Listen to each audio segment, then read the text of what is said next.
Everything from overlanding in your stock rig to full-on LS-powered 2 buggies on stickies. This is the Total Off-Road Podcast. I'm Steve. And I'm Ian, and we are here with episode number 38. And it's Labor Day. It was. Well, podcast time. It was Labor Day. But today is Labor Day. Today is that's why we're here laboring. Hopefully you guys... Yeah, that's right. We're busting ass because we have to. Because Ian was down at... I was partying. Oklahoma. Yes. At the Mid-America. Partying with the ladies. Yes. And... a lot of dudes, though. I mean, like, quite honestly, it was bad. When we showed up Thursday, it was like the dude to chick ratio in the pool. It wasn't even close. So it's bad. Thanks for joining us for episode 38. And this is the podcast that starts like I can't remember. I told you it wasn't going to work.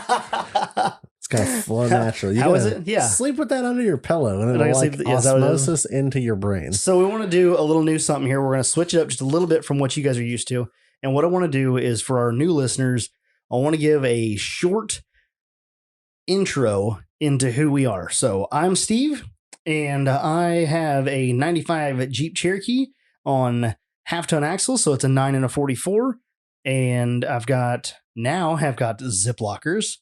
Front and rear, 538 gears, and it's on what, the 5 inches lift? Smiling so much when you said that. I love it. You're like a giddy little child with a sucker. Like, oh my God, I spent all the dollars. Yes, you should be. It's going to be on Fodies. It's going to be pimp. Polished wheels. So that's low key, and that's my Cherokee. So when you guys hear me refer to low key in the podcast, you'll know that is the 95 Cherokee with a facelift. So it looks like it's a newer model, but it's not. You freshen her up a little bit. Yeah. Make her look nice. That's kind of my background. That is who I am, and I'm Steve. So, your turn. Oh, shit. Don't go long on it. I know it has all the things on it. Where do you want to start? I'll start with your name. So and start with telling the listeners who you are. And I've got my buggy is I think it's a 96 S10 cab. I got to go look at the title because I'm not sure. There've been like so many people this weekend are like, what is that? Or what year is that? I'm like, bro, I don't know. I told one guy it was a 2020 and he about fell out of his fucking chair. He's like, what year is that? I was like, it's a 2020. What? I mean, I'm pretty sure he was really drunk, but yeah, it's really confused. In drunk math, that didn't add up either. So he didn't know what to do. But it's an S10 cab. It's just an S10 cab. It's on a full tube chassis from Wolf Fab Works. It's got a steer 14 up front. 14 out 14 back. In the rear. It's on 2.5 inch Radflow coilovers. It's LS Turbo 400 Atlas 43 inch stickies. Full hydro. Brannick front drive line. Brannick axle shafts. But are they? Busted knuckle. They are. Busted knuckle drive shafts. It's got all the things. We don't have to shout everybody out, but I want to give everybody an idea of what we're talking about. So if I say sponsor plug, just 35 minutes later, they're like, wow. Well, I thought this was going to be short. That was a hell of an infomercial. But I just wanted to give everybody a thing. So like when we say dime piece buggy, they know that they're listening. Ian has the dime piece buggy, which is an S10 cab on a full tube chassis. And, just kind of clue everybody in so that when we bring these things up, they know. You know. So that is the intro. It may or may not be on every podcast, but it's definitely on 38. Fact. Ian, it was a 3-day weekend. You're finally back in the state. You're back in the studio. Tell me. 18 hours of driving this weekend. Oh, man. That's I'm pretty sure we averaged about 7-ish miles a gallon. The entire 18 hours. In the ripping V10 Triton Class C motorhome. Motor coach. Yeah. Sounds classier. It does. Motor coach sounds awesome. Yeah, it was a good time. So we left out, quick recap. Let me think. We left Thursday morning and we took the truck and trailer with the buggy. No. Sorry, I threw my hands up to ask him a question and he just stops mid-sentence and responds to it before I say a thing. I gotta answer your question. Did you get the buggy did you get everything you wanted to get done to the buggy before you loaded on the trailer? No, with an asterisk. Okay. The steering is not fixed. The steering is not fixed, so it still has the herky jerky or Yep. what's going on with it? Okay, so it's just got a little bit of shudder. Like shit. Oh. Yep. At all RPMs? All of them. Really? Tried it out. Okay. Yep. Gave her the rip and still couldn't turn. Third gear with a sketchy steering. Oh man, not good. How was the wife feeling about that? She didn't. She was. I dumped her off at the camper, and then went across the street into a field. And I just fucking let her eat. Did you? How'd that feel? That was great until you had to turn. No needs to turn. Did the brakes work? Yeah, the brakes worked. Okay, so we had brakes, but maybe not turning. Yeah, no. It would turn. It would just kind of like left turn. Right turn. It would just it's just stiff. Really fast? No, it's just like the steering wheel. It's like it sticks. So like if you go to turn, it's like it sticks and then it'll turn. Oh, see, and that's how low key with the hydro assist is kind of that way. Where if you turn it too fast, like if you turn it slow, you don't notice it. Mm-hmm. But if you turn it too quickly to make like an evasive maneuver and like that, you feel it it hangs up and then it kind of turns. Even like cruising around the campground. Yeah, it just sucks. Huh. Driving at speed. So we have no idea what the cause is. Nope. That's a Monday morning. Well, call somebody. Tuesday morning open business phone call. Okay. Okay. So cool. TBD. So you didn't get quite everything done, but the steering is still just a little off, but it still worked. Yeah, it worked. Good fucking road. You didn't have front axle shafts. Correct. But you had the front drive shaft? I didn't put it in. Yeah, didn't bother. But I've got them that are in the So the dime piece was theoretically two-wheel drive. Well, for all intents, it was definitely two-wheel drive. And but you had a golf cart. Yep. And so I didn't have to walk very much, which is pretty handy awesome. At that park, I imagine. Yeah. Yeah. So we went to Mid-America Outdoors. Mm-hmm. I almost said Mid-America Outlaw.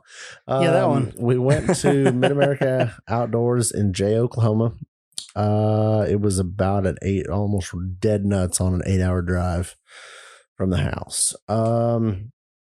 It's not a bad drive. Like I've drove to a couple parks that were like, holy crap, that was annoying. Yeah. Like windy ass roads and like, flat nasty. Yeah.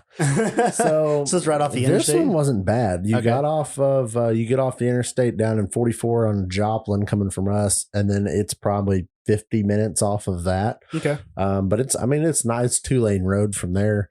Couple stop signs, couple turns, you go by a casino, and then you get to Jay, Oklahoma. You literally go through town. You pass by like the school and the ball field and all that, which was fun because all the kids were out doing football practice. So that was cool to like roll by. And like, I hope one kid out there misses a play or misses something a coach says because they're staring at my shit on the trailer. Like, I hope I fucked up somebody's day. Life. In a good way.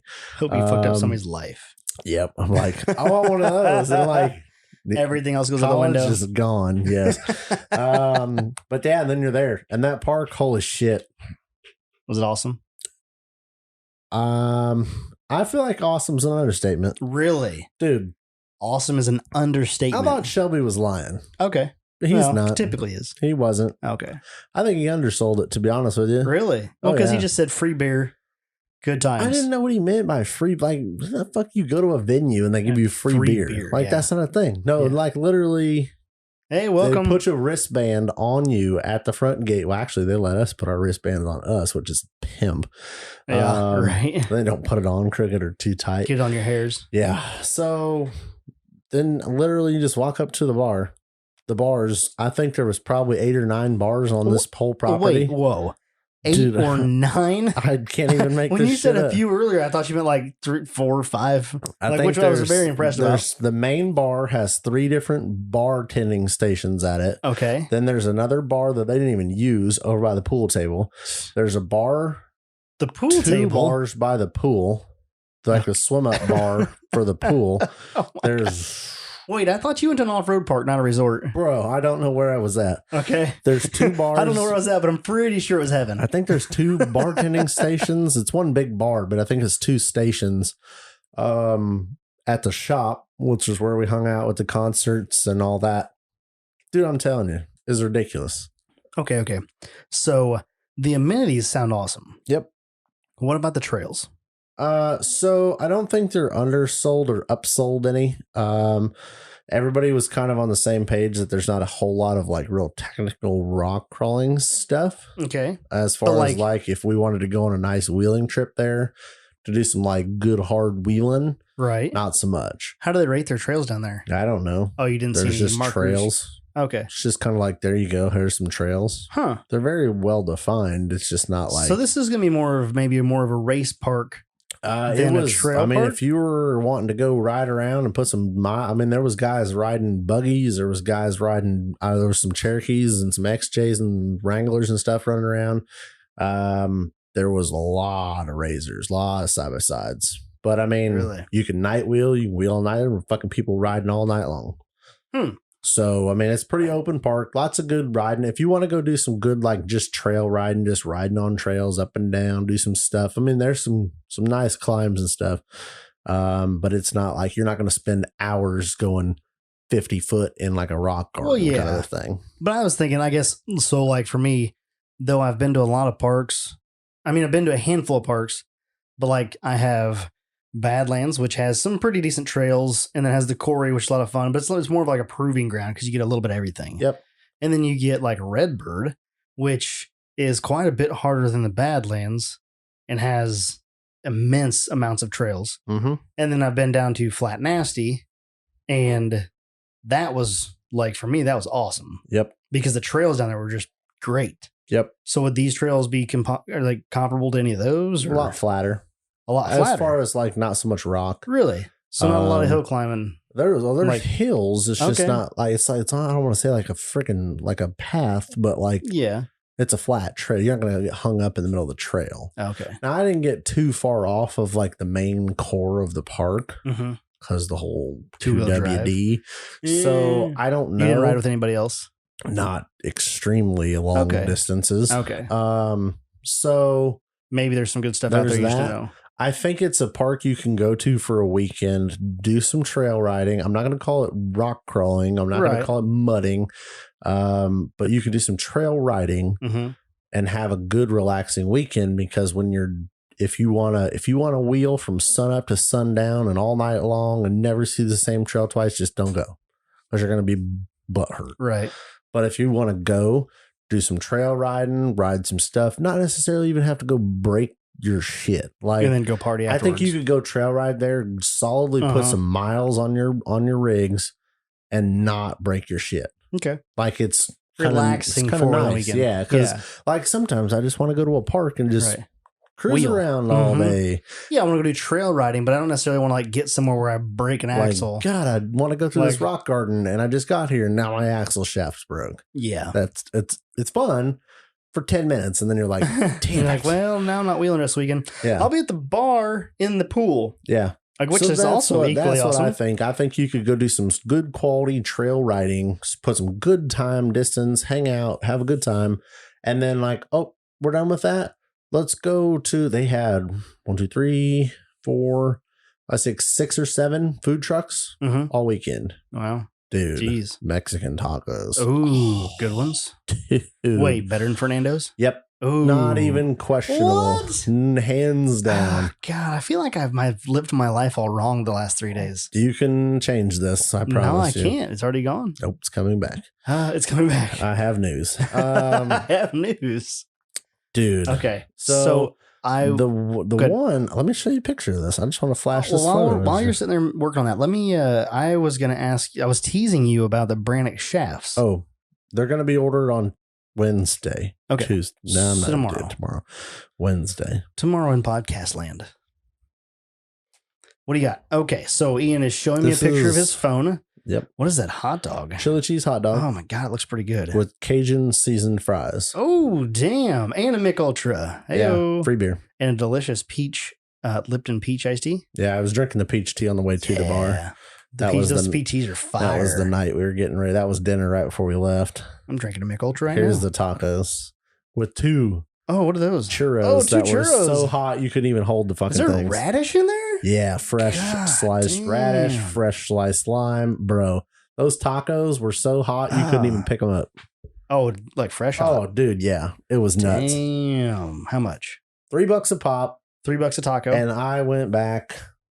Numerous I didn't. times. I only went once. I spent like 2 hours sitting there going, I'm going to go get more tacos. but I'm not gonna get no. Because I mean, for $9, I mean, it's not like it's a bad meal. No, it's not. Like I paid more for less. I was full. I just wanted to be like stupid full. Right. But what do you do?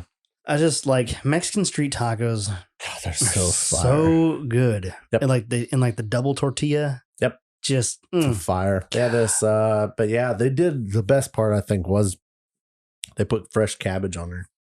So they got like, I don't know, 6 or 7 different meat options. 6 or 7 meat options. Oh yeah. Oh my gosh. And then you do the fresh onion, the cilantro, and then they had this cabbage, little lime juice, fresh radish. Fire. Sounds amazing. Okay, well, we're gonna end this and go get some street tacos. Yes, they had they had that. They had a couple different food trucks. I think 4 or 5 different like food trucks for like meal food. Then they had like an ice cream food truck, and they had like kettle corn, popcorn food truck. Really good stuff though. They have, so you can camp. Mm-hmm. You can get like a reserved dry camping spot, which is what we did. You got power hookups. You got non-reserved dry camping, which is like a big field, but they treat the grass and mow the grass and everything. So there's no bugs, which is beautiful. Nice. And it's just, you show up and it's, here you go. Have a nice day. And they've also got these cabins, and they've got little like, I don't know, maybe the size of this room is the bigger cabin. They're all heat and AC. Nice. The bigger ones have, I think they have a little kitchen and a shower. Oh, nice. And the little ones don't. But there's a shower house. It's like the size of this fucking house. Men and women's, it's split. Dude, I would just about eat off of the floor in there. So clean. Dude, it's ridiculous. Yeah. Like, I've been to some nasty ass shower house, bathroom stuff at off-road parks. This was mint. Huh. So... Love it. So there's lots of options. How new is all this stuff? 2 years old. This is the second year going. All the shit's new. So, like, it's so clean. But the neat thing is, you could put your shit on a truck in a trailer, rent one of these little cabins, the sleeping cabin, drive down there. Yeah. You park right behind your cabin with your truck and trailer. You could throw a rock to the bar and hit the pool, you know, and you get that wristband when you come in. Yeah. It's like unlimited. It's just like with your entry to the park, it's all inclusive. And all the cabins are in the park. Yeah. Like basically. Yep. You would ride up off of the trails, park at your cabin, get out, walk to the bar. Jeez. Or you could go, we would always drive from our campsite to the bar and then either hit the trails or head back to the This sounds camper. awesome. This is ridiculous. I love it. I want to go. So when we going? There's so many staff members there. I don't know how he makes any money. Dude, like we're sitting there at this because they got like ping pong or stainless steel, not ping pong, beer pong tables that are all wrapped and shit. Bag games, fans, like out there in this covered bar area with music and stuff. Like a pavilion kind of. Huge pavilion. So we're sitting there and like just hanging out. And like every once in a while, a staff member will come by, like, you guys need anything? I'm like, in my head, I'm like, well, yeah, I do need another beer. But like, how the hell are you going to ask somebody to get you a free beer? Like, it's not a bartender or a server. Like, yes, I will have another drink, waiter. Yeah. No, it's just somebody that works there being super nice and like, you want a beer? Like, and they would go get you. I saw it. They would go get them free beers and like, there you go. There's your free beers. Like, wow. Fucking, you don't even have to walk to get your free alcohol. That's awesome. I think they have Bud, Coors, and Mick Ultra. That'll work. But they had it on draft with the like magnetic bottom filler cups, and then we ran them out of keg beer. Wow. We're a bunch of drunks. Jesus. They you ran them out of keg beer. We walked up to the bar Sunday morning and we're like, yeah, I'll have 2 Bud Lights. Nope. And they go with a can, and we're like, oh, the fuck is that? Like, I'm not upset or anything because it's still free, but like, it's not draft. Yep. And yeah, it turns out they ran out of beer. Do you think that they were heavily staffed for the event? Do you think that the food trucks was all an event thing, or do you think this is like every weekend? So the park is only open for events. It's not like an open park kind of a thing. Jesus. So yeah. I wonder how many of these staffers were like volunteer staffers. I don't know. They all had T-shirts that said staff. Well, that doesn't mean that they're getting paid. They had a free T-shirt, bro. Did you? That's paid in my book. Did you? Were you tipping these staff members? Oh, yeah, that were we're like tipping the shit out of the bartenders. Oh, cool. Okay. Slinging beers. They also had, every bar had this like 3-hopper slushy machine thing. Oh my God. What was that? A pina colada? They had, I think they had a white pina colada kind of thing. And they had some strawberry margarita frozen shit. And then they'd put liquor in it for you. Like, yes. Like the kids were running around drinking them. I loved it. They wouldn't put the liquor in the ones, but well, maybe they did. I don't know. Right. But yeah, I drank a couple of those. You turn your mouth blue, or red, but like, so it was so tasty. Non-alcoholic? No, they'd put liquor. You'd ask them, they'd put Captain in it for you. When we went on our honeymoon there at the Sandals in St. Lucia, they had a mixer that was just constantly mixing, and it had whatever icy something. Like you walk up like, can I get a Miami Vice? And just walk over, yeah, that's how this was. Just shut off and just hand it to you. Like, here you go, it's like, done. This is the best. You're like, well, okay. Oh, it's always fun, like when they just have it on tap. Like, yeah, sure. It's like I want a margarita. Everything slushy. else they'd make you on, like they'd make you whatever you wanted.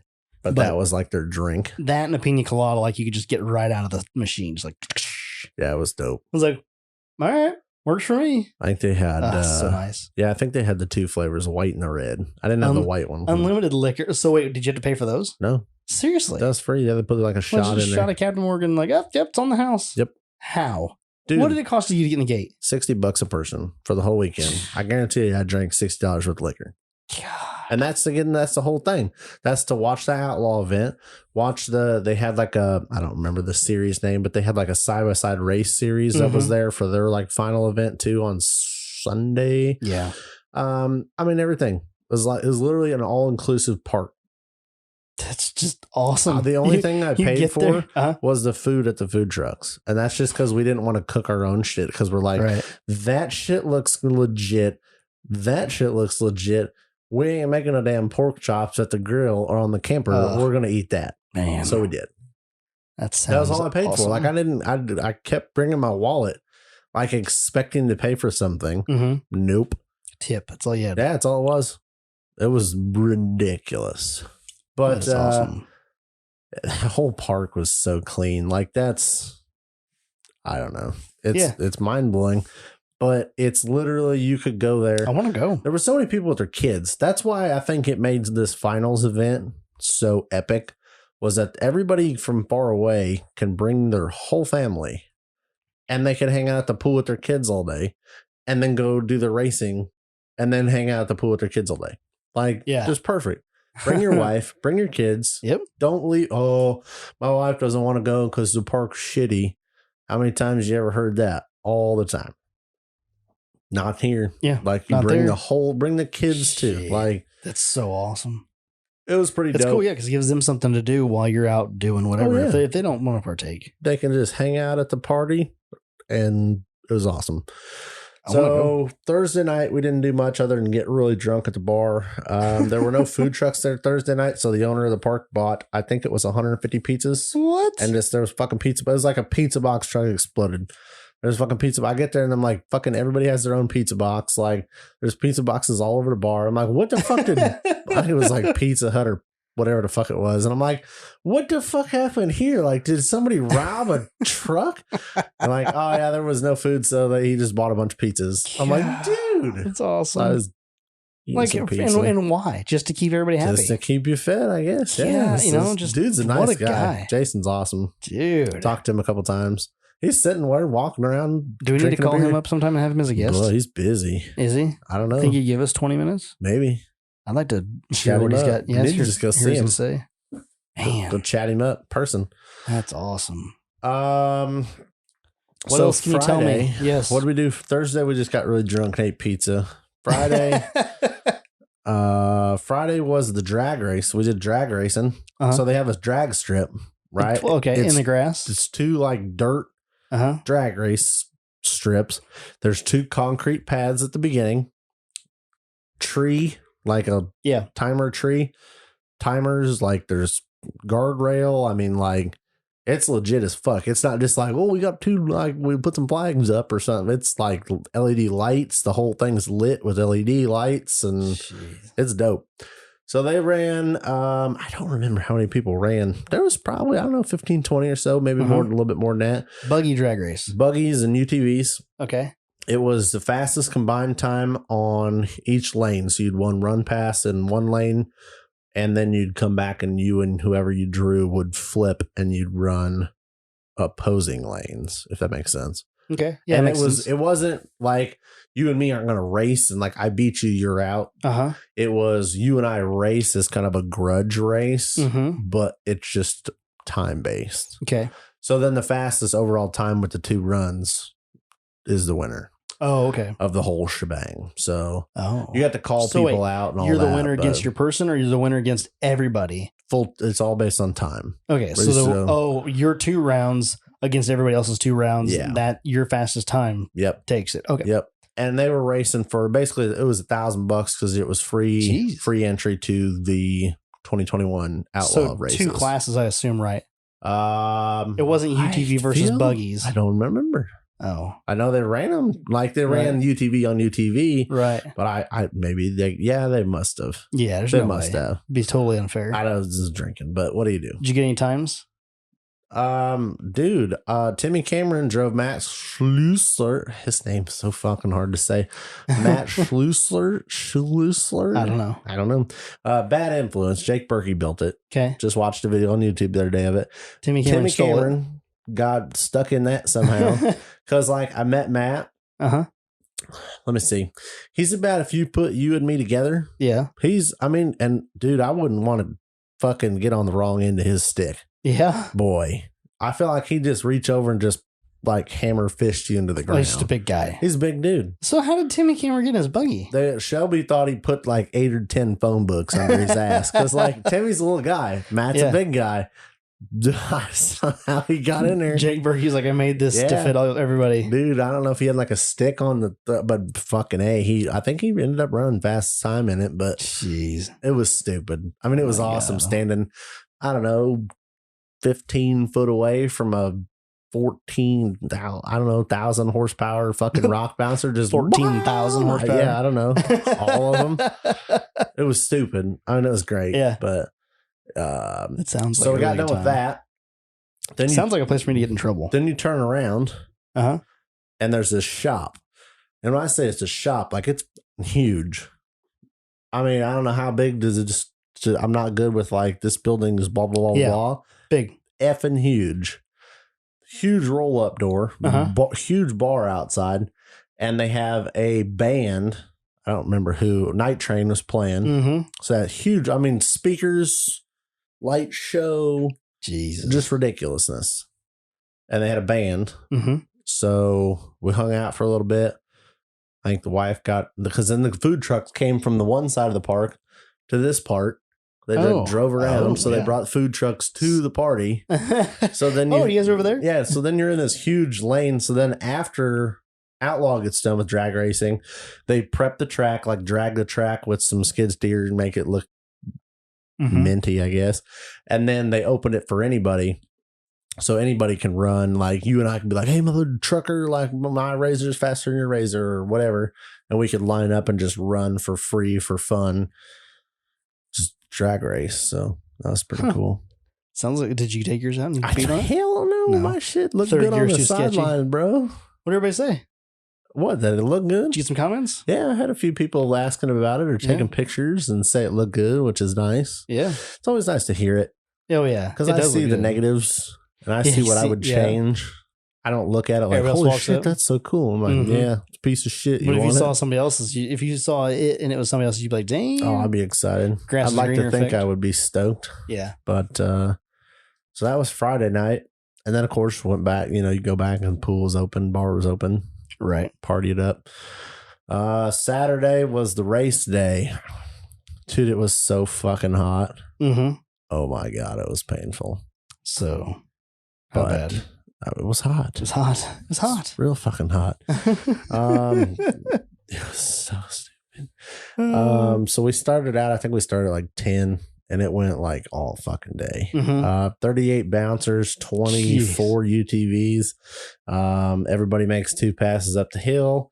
Top 10 bouncers come back to make 1 more pass up the hill. third hill, I think, was just at or over a mile long. Wow. It was nuts. It was fucking nuts.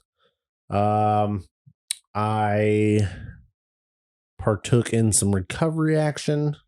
Yes. Flipped some guys' shit back over. For your main guy. And then my boy. Yeah, boy. I mean, he doesn't know we're boys, but like we're boys. But we're boys. I'm his solo recovery expert. Yeah. Timmy. So what happened on the third hill? There's this huge like V-notch creek washout thing that you had to run up and then turn right at the top. Like I'm talking like a fucking 90 degree. It might have been over 90 degrees to be quite honest. Like it was almost ridiculous, but it was awesome because you couldn't just shit stomp it out the top. You had to like shit stomp it up this hill, stop, and then make a fucking right turn, all while trying to like go really fast up this fucking like steep hill. Jesus, I just broke the internet. Sorry. So he gets about 7/8 of the way out the top of this hill, and we notice that his right front is not pulling. About right the time you come over this ledge and the front end sets down and you need that front end to pull you up on this ledge so you can kind of cut it and turn. It's not doing that. It's not pulling. So we're like, hell, you break. So he backs off of it. And of course, Timmy Cameron, he's not going to quit. Yeah. So he gets to the bottom and just fucking stands in it. And of course, now he got like all the way up with 4-wheel drive and then broke at the top. Now he's got 2-wheel drive. So he's trying to make this whole run in 2-wheel drive. Jeez. He gets about 3/4 of the way up this and kind of gets hung up in a tree, backs all the way back down. I think he hit it 3 times. Then he got to the bottom, motor shut off. Because I mean, had to be cooking. Yeah. So then he finally, sits there for a minute, finally fires it up. And I mean, boy, the videos are going to be insane. Just gave the beans. I have never heard someone beat the living shit out of a rock bouncer so hard, loud. Of course, it's loud as fucking awesome anyway. But like, dude, just gave it all. If there were any fucks left in that entire state of Oklahoma, they were gone after that. Like, it was incredibly awesome. Of course, by this time, everybody's already like, holy shit. And now he gives her one more like, holy fuck. Gets her clear to the top, climbs up a tree, flips it upside down, and parks it in another tree. And boy, if I wasn't on it, I'm like, oh my God, Timmy. No. Are you okay, sir? So I think pretty much to quote him, it was something like, I'm assuming I'm in a tree. Like, yes, sir. I just remember like, he's just like, dude, everybody else, I swear to God, this is the funniest thing. It's not funny, but it's funny. Everybody has a different reaction and I've never been in that situation. So I'd be crying like a bitch. I guarantee it. But like, everybody has a different reaction when their shit's upside down. Yeah. And you're like running right over and you're like one of the first people there. Everybody has a different reaction. Some people are saying, get me the fuck out of here. Some people are laughing. Some people are like, oh, done fucked up that time. Fucking tree, like, dude, you're upside down and you're like yelling at the tree like it's the fucking tree's fault that you just tried to drive up this fucking tree, right? But yeah, his is like, some people are, I mean, that's all they can do to get out of there fast enough. Timmy's just kind of sitting there. And he wasn't even really like, I think he wanted to make sure he had to get out before he got out, kind of a thing. Cause like, and that's where he was like, I'm assuming I'm in a tree or I'm in a tree, something like that. And I'm like, yes, sir. You did good. Like, bro, your shit is literally on the side of a fucking ledge, upside down, held up with a fucking tree, the size of like, I don't know, it was like that big.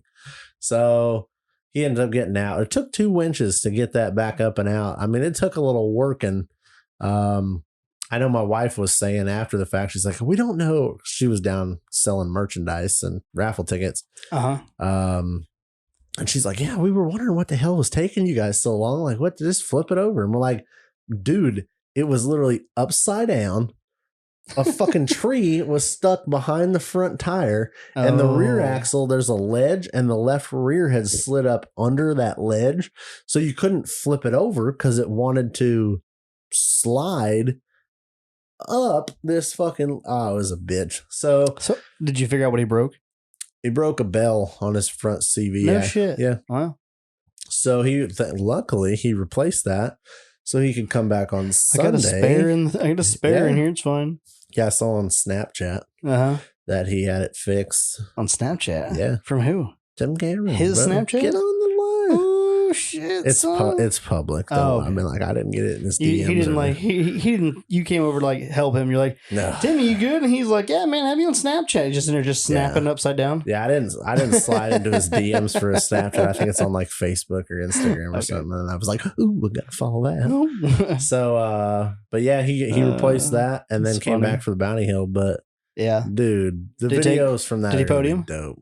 On the race hills? Nope. Nothing. Wow. But he flopped it over. They got a DNF on Hill 3. He didn't podium at all. Wow. I think he won UTV, to be honest with you. I don't remember. I did not write down who won the race. You're some fanboy you are. Well, I can tell you this. Let me tell you this. So this was the Outlaw Series final. The bouncer class, Timmy Cameron, 1 points. Daniel Heckley and Shane Christensen in the Gold Rush buggy. Nice. That buggy's so fucking. We were parked across the parking lot, like from him. Like we were here, the driveways were here, and then he was over here. And like I'm out cooking eggs, and I hear this like, and that fucking. If you've probably never seen it. I've seen videos, yeah, dude. That thing is. I don't know why it's so loud, but it's fucking ridiculous.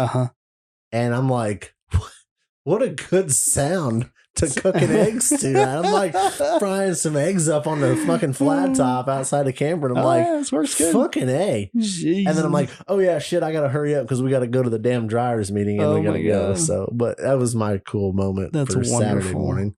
So that was their top 3. And then in UTV, it was Tim and Cameron, Kyle Cahill, and Adam Coots. It's a pretty good recap, man, of your 3-day week, 4-day weekend. That wasn't even Sunday. Oh God, that was just Saturday. That's just Friday. Just Thursday, Friday, Saturday. Sunday.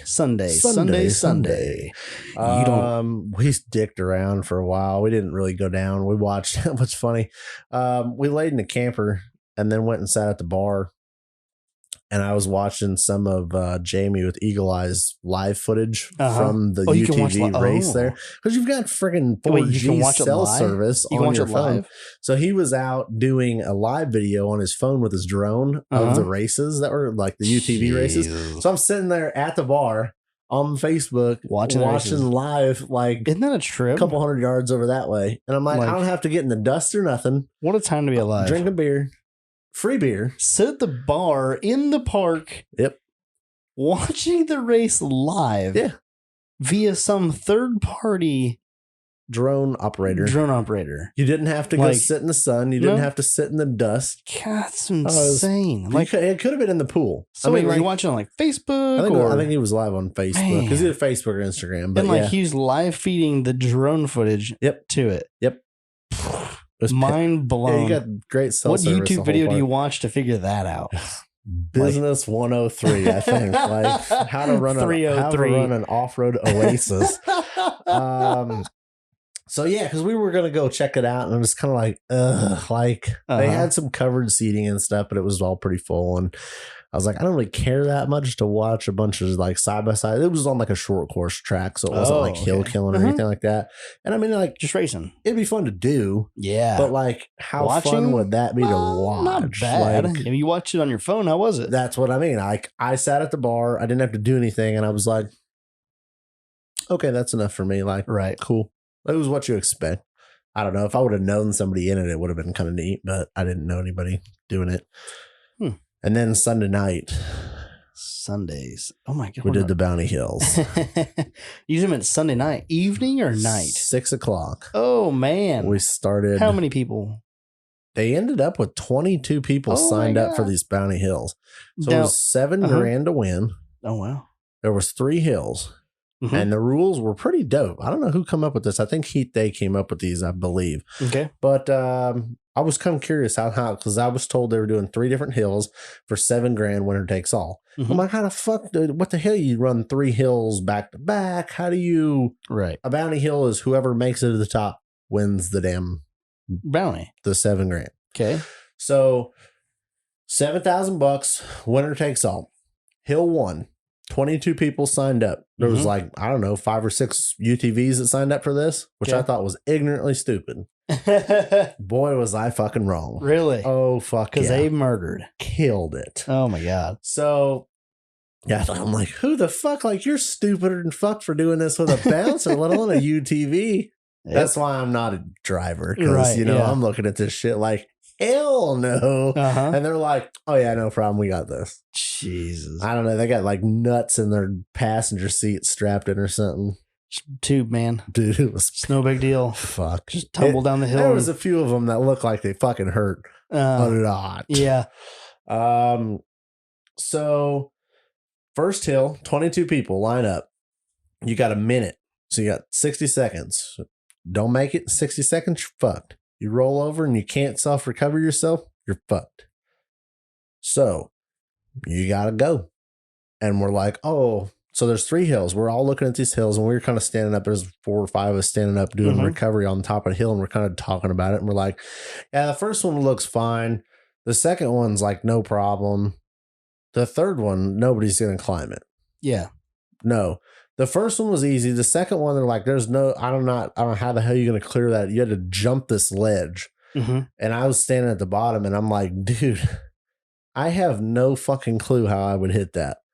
I know what I think I would try. Yeah. But there ain't no fucking way it's going to work. Right. Like, I literally stood there for a few minutes while they were doing some driver stuff. And I was it's going to launch you straight up. Dude, it's straight up, but it's, you got to turn right or left. At the top. At the middle. Like in the, like you got to jump and turn left in the air somehow. Like, when you see the video, you'll get it. But like, I literally stood there and I'm like, if somebody gave me a buggy and said, fucking send it, what do you do? Just fucking, I don't know. Blew my fucking mind. So we're like, the first one, no problem. Second one, I don't know how you climb that. The third one, they're like, nobody's even going to get up that. We don't even fucking need the timers. So just whatever. Yeah. So wrong. So the first hill, turns out, long story short, there's epic footage from this that's going to come out. 22 people entered, 6.5 finished. Oh my God. The first hill. The first hill. Oh, geez. Oh, yeah. Oh, man. So you're like, oh, no. Dude, the track code got more time than any of these buggies. They had more fucking buggies carried off with a fucking excavator. So that's why it's called hill killing. Like, not even with they like use a skid steer to flip it over and then pick it up with an excavator and a strap and move it out of the way. Because it just broke. It was broke or upside down for a few minutes or did a lot of tumbling. So it was wild. 6.5. How do you get a half? He made it up the hill like stupid fast and I think he bent a wheel and blew, like fucked the tire up and nobody else had it was a 6-lug. I don't know what that would be. Like it was like a Meritor or something like that. Something like but that. He had it was a 6-lug with a 42-inch trep. Damn. And nobody apparently had a spare. And he didn't either. He did not. So he was fucked. Damn. And I was like, wow. You're like, dude. He made it pretty quick too. But I think it was Larry Krogh, I believe. Okay. Badass buggy too. Jeez. And then just like that takes you out. And I'm like, oh, what a kick in the nuts. Right. But that's how it goes. It's off-roading. So hill 2, 6 people show up to this hill. Okay. I think there was 2 or 3. I might be wrong. I'm going off memory. That figured it out. UTVs that made it. Okay. And you're like, how in the fuck? Jesus. So the second hill was like, you might as well just fucking drove across the street here. Because that's how I made it look. The first guy hits it and I'm like, now how in the fuck do you do that? Because I just stood down there for 5 minutes just staring at that going, I don't know. And he just nailed it. He's done in a timer 5. I think the fastest time was like fucking 6 seconds or 8 seconds or some shit. I mean, it was nuts. Like, we're not talking like minutes here. We're talking seconds these guys took to get up this hill. And I'm like, bro. Just like that. Damn. So everybody made it up the second hill. Third hill was intense. I think 4 of the 6 made it up the third hill. Really? The first guy to make it up, like, we were all just like, holy shit. I didn't think they were going to, nope. it was impressive. Like the videos speak for itself. So where can we find who's going to have the videos? Well, I know I got a nickname for him that I don't know if I like it enough to stick it. Two Dub? How's that sound to you? Two Dub? William Wallace? Two Dub? I was trying to think of something cool. WW? I don't know. I'm going to think on it. Hillrod. So Hillrod, them guys were killing the footage. Were they? Yes. That's awesome. They were doing live videos of it. I saw some of those. He was all up in the camera angles. I know Jamie with Eagle Eye Productions was doing drone. I think one of his drones got ran over. And when I mean over, like he drove it into the hillside as the buggy was coming up, and the buggy goes over the drone. Oh my God. And so wait, like, did he run it over? And then he like runs over and picks it up. He's like, we're good. And I'm like, dude, I bet that was some epic footage. Oh my God. There was one guy was coming up the side. It was the second hill. To see that. He's like, dude, I went back and looked at that. It was literally like I was in front of his eyeballs. I was so close because the guy climbed it so fast. Yeah. He's like, I didn't have time to get out of the way. It was like, he's like, I was like right in his face the whole time trying to get up the hill as fast as he was moving up the hill. And I'm like, oh, that's going to be so pimp.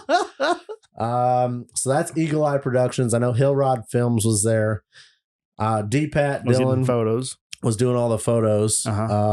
There was a couple other drone guys there, a couple other camera. I those are always big three. Forget them, but those are the ones that we'll call them the big three. Those are the ones I talk to. They come up and like, hey, and how's it going? I'm like, hey, motherfucker. So they're like, oh, this shirt, man. Yeah, you get a pot. What's a podcast? Yeah, well, like, what's a podcast? Well, obviously not with my grandma. WW. A podcast was. I think she's having a birthday. Did you tell her to listen to it? Well, no, that would be a terrible idea. I was like, it's always hard. My podcast. She's like, what's a podcast? And I was like, radio talk show, but we do it on the internet. Yeah. She's like, oh, okay. I'm like, yeah, that's like it's really hard. Like when somebody first asked you, like, what's a podcast? You're like, talk show. Yeah, it's a radio show. Yep. We do a radio show exclusive to our hobby, and we do it for the internet. Yep. And then they ask where you can find it, and you're like, well, it's explicit. It's hard to do. Cost you $40. Cough it up. It's really easy to find it. Yes. But I don't know if you want to listen to it, Grandma. Yeah, it'd be bad. Yeah, it'd be what it'd be. Dude, the footage from that is going to be so like, these guys blow my fucking mind with how they get this footage, the angles and shit they do. And then they edit to make it look just beautiful, buttery. Yep. So you'll have to check those out because those hills were intense. I need to hit up William Wallace and see what he edits with and see if he's got some tips for me. Because I did some video editing yesterday. Yes. Yesterday I spent most of the day like video editing. And I got one video done, and then I worked on another one for a little bit, and then got kind of burnt out. Not really burnt out, just kind of like mind numbed. And I'm like, okay, I'll just shut her down and just do it another day. Yep. So I did the, what was the first video? Oh, I did the fire truck, going to get the fire truck trip. So going to get the fire truck. Yeah, okay. Yeah. So I did that, and I put that all together, and I actually exported it so like it's ready for YouTube. And it's decent, but it's a lot of time lapse and a lot of like music overlay. So like it's basically just 15 minutes of you watching us. You'll go get a truck. So it's not like it's awesome, but it's also my first like edit on Premiere Pro. So more so the footage than the video. Like the editing's probably okay, but the footage is like incomplete. Well, that's the thing. Like, I mean, you say, with the exception of Jamie from Eagle Eye, because he's the only, he is the guy. Yeah. It's not like he's got 12 drones following him around. He's got a drone. They've all got 3 or 4 a couple different people shooting with them, right, to get so much coverage and footage. And it's like, dude, yeah, I've got a lot to learn. But I did that one, and then I did the lawnmower where I lost the mower into the drink, the old mower to the creek, and that one was kind of cool. So I had the GoPro running, and then I was also using my phone and videoing. So then I like imported the files. Did you have a GoPro on the mower when it went into the creek? Not into the creek, because I wasn't like planning on losing it into the creek, which would have been an excellent one, but I don't have anywhere to mount it on the mower. Yep. So, but that would have been really cool to like watch that just slide down and like me just bail off the side of it as it's going down this like steep embankment. Yeah. Oh, yeah. He had and then it just like like into the water. No, I got up to the top and I was like, well, shit. And I took a couple of videos with my phone at that point, and then I took a video as I was walking to the house. Yep. And I didn't take enough video to the house. Like I should have taken more complete video to the house. I think would have made a better story. And then I got the KJ. I mean, maybe I should have filmed a little bit at the house as I was getting the keys to the KJ and getting it all that. And then I got the KJ, and so then you have video of me driving back down and going to where it was at. And then I get out and I go down there and look at it, and then like I drag all my stuff out, like to get the rope out. And so I have footage of all these things, and the footage of me going down there and hooking up the strap, and then me going back up the hill and getting in the KJ. And at that point, I had the GoPro mounted to the back of the seat on the mower. So it's like looking up the hill, and you can see the strap. And then there's a kinetic rope. And then I have video of me in the Jeep looking at the rear, like the side mirror, looking backwards like at the mower as it's coming up. And then you have the mower. So then I did like a picture in picture with this, like with Premiere Pro. Yeah. So you have picture in picture. So you have the main screen is the camera coming up the hill on the mower. And then the screen up, the picture in picture up top is the mirror view of you watching me like, and like pull it up, and I'm like narrating in this one, and the audios are double overlaid, so you can hear me narrating, and then you can hear like the rope too. It's fucking cool. Like for a guy that's a noob into video editing, like that was dope. So it's all to practice. I think it is. It's just gonna take time, and I just need to make. And I was telling, I got a message from Chris. Is it Grunow? I don't know how to pronounce his name, which makes me feel like a dick. Yeah, but I'm horrible with names. So. Are you familiar with Reckless Wrench Garage? Yes. On YouTube?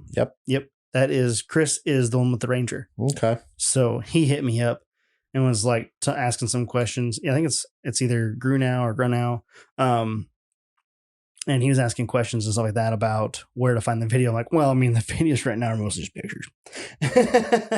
We'll get there. I was like, but I'm working on stuff. We'll get there, bro. Yeah, video editing is not my strong suit. I mean, when I started this, I didn't know how to do a podcast either. So figuring it out. 38 episodes later, we're making them. People seem to be tuning back in. They're still being produced. But anyway, I digress because that was a far tangent. It was just like the video editing portion was crazy. Well, so I talked to him. I checked out his buggy. This is the first time I got to see it in person. The side-by-side? Yeah. Yeah. It's pimp. Is it? Yeah. It's awesome. Like, it's full on like race car status. Like, it's not like a side-by-side cool. It's like fucking race car. Uh-huh. Yeah, it's pimp. That's awesome. I'm going to buy it from him for like $10. Ooh, that's a deal. If he sells it to me for $10. I mean, he should. Like, we are his favorite podcast. Yeah. So I feel like it'd be cooler if we owned his buggy. Yeah, like I took a picture of him fucking off. The best part was there wasn't anything going on, so it wasn't like he was actually fucking off. Right. We were both fucking off at the same time, but I was on the top of the hill and he was standing at the ball. Oh, yeah, it's in the Trail Riders page. Oh, yeah. But yeah, he was fucking off. I think I saw it. So truthfully, there wasn't anything going on, but I wasn't going to say that. You know, well, you have those moments of nothing going on all the time. Yeah. So that was, what was that? Oh, that was the Bounty Hill on Sunday.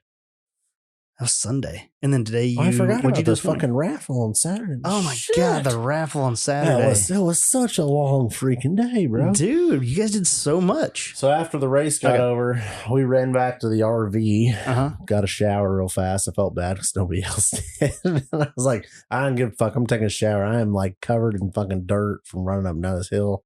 It's dusty. So we went and took a shower real fast.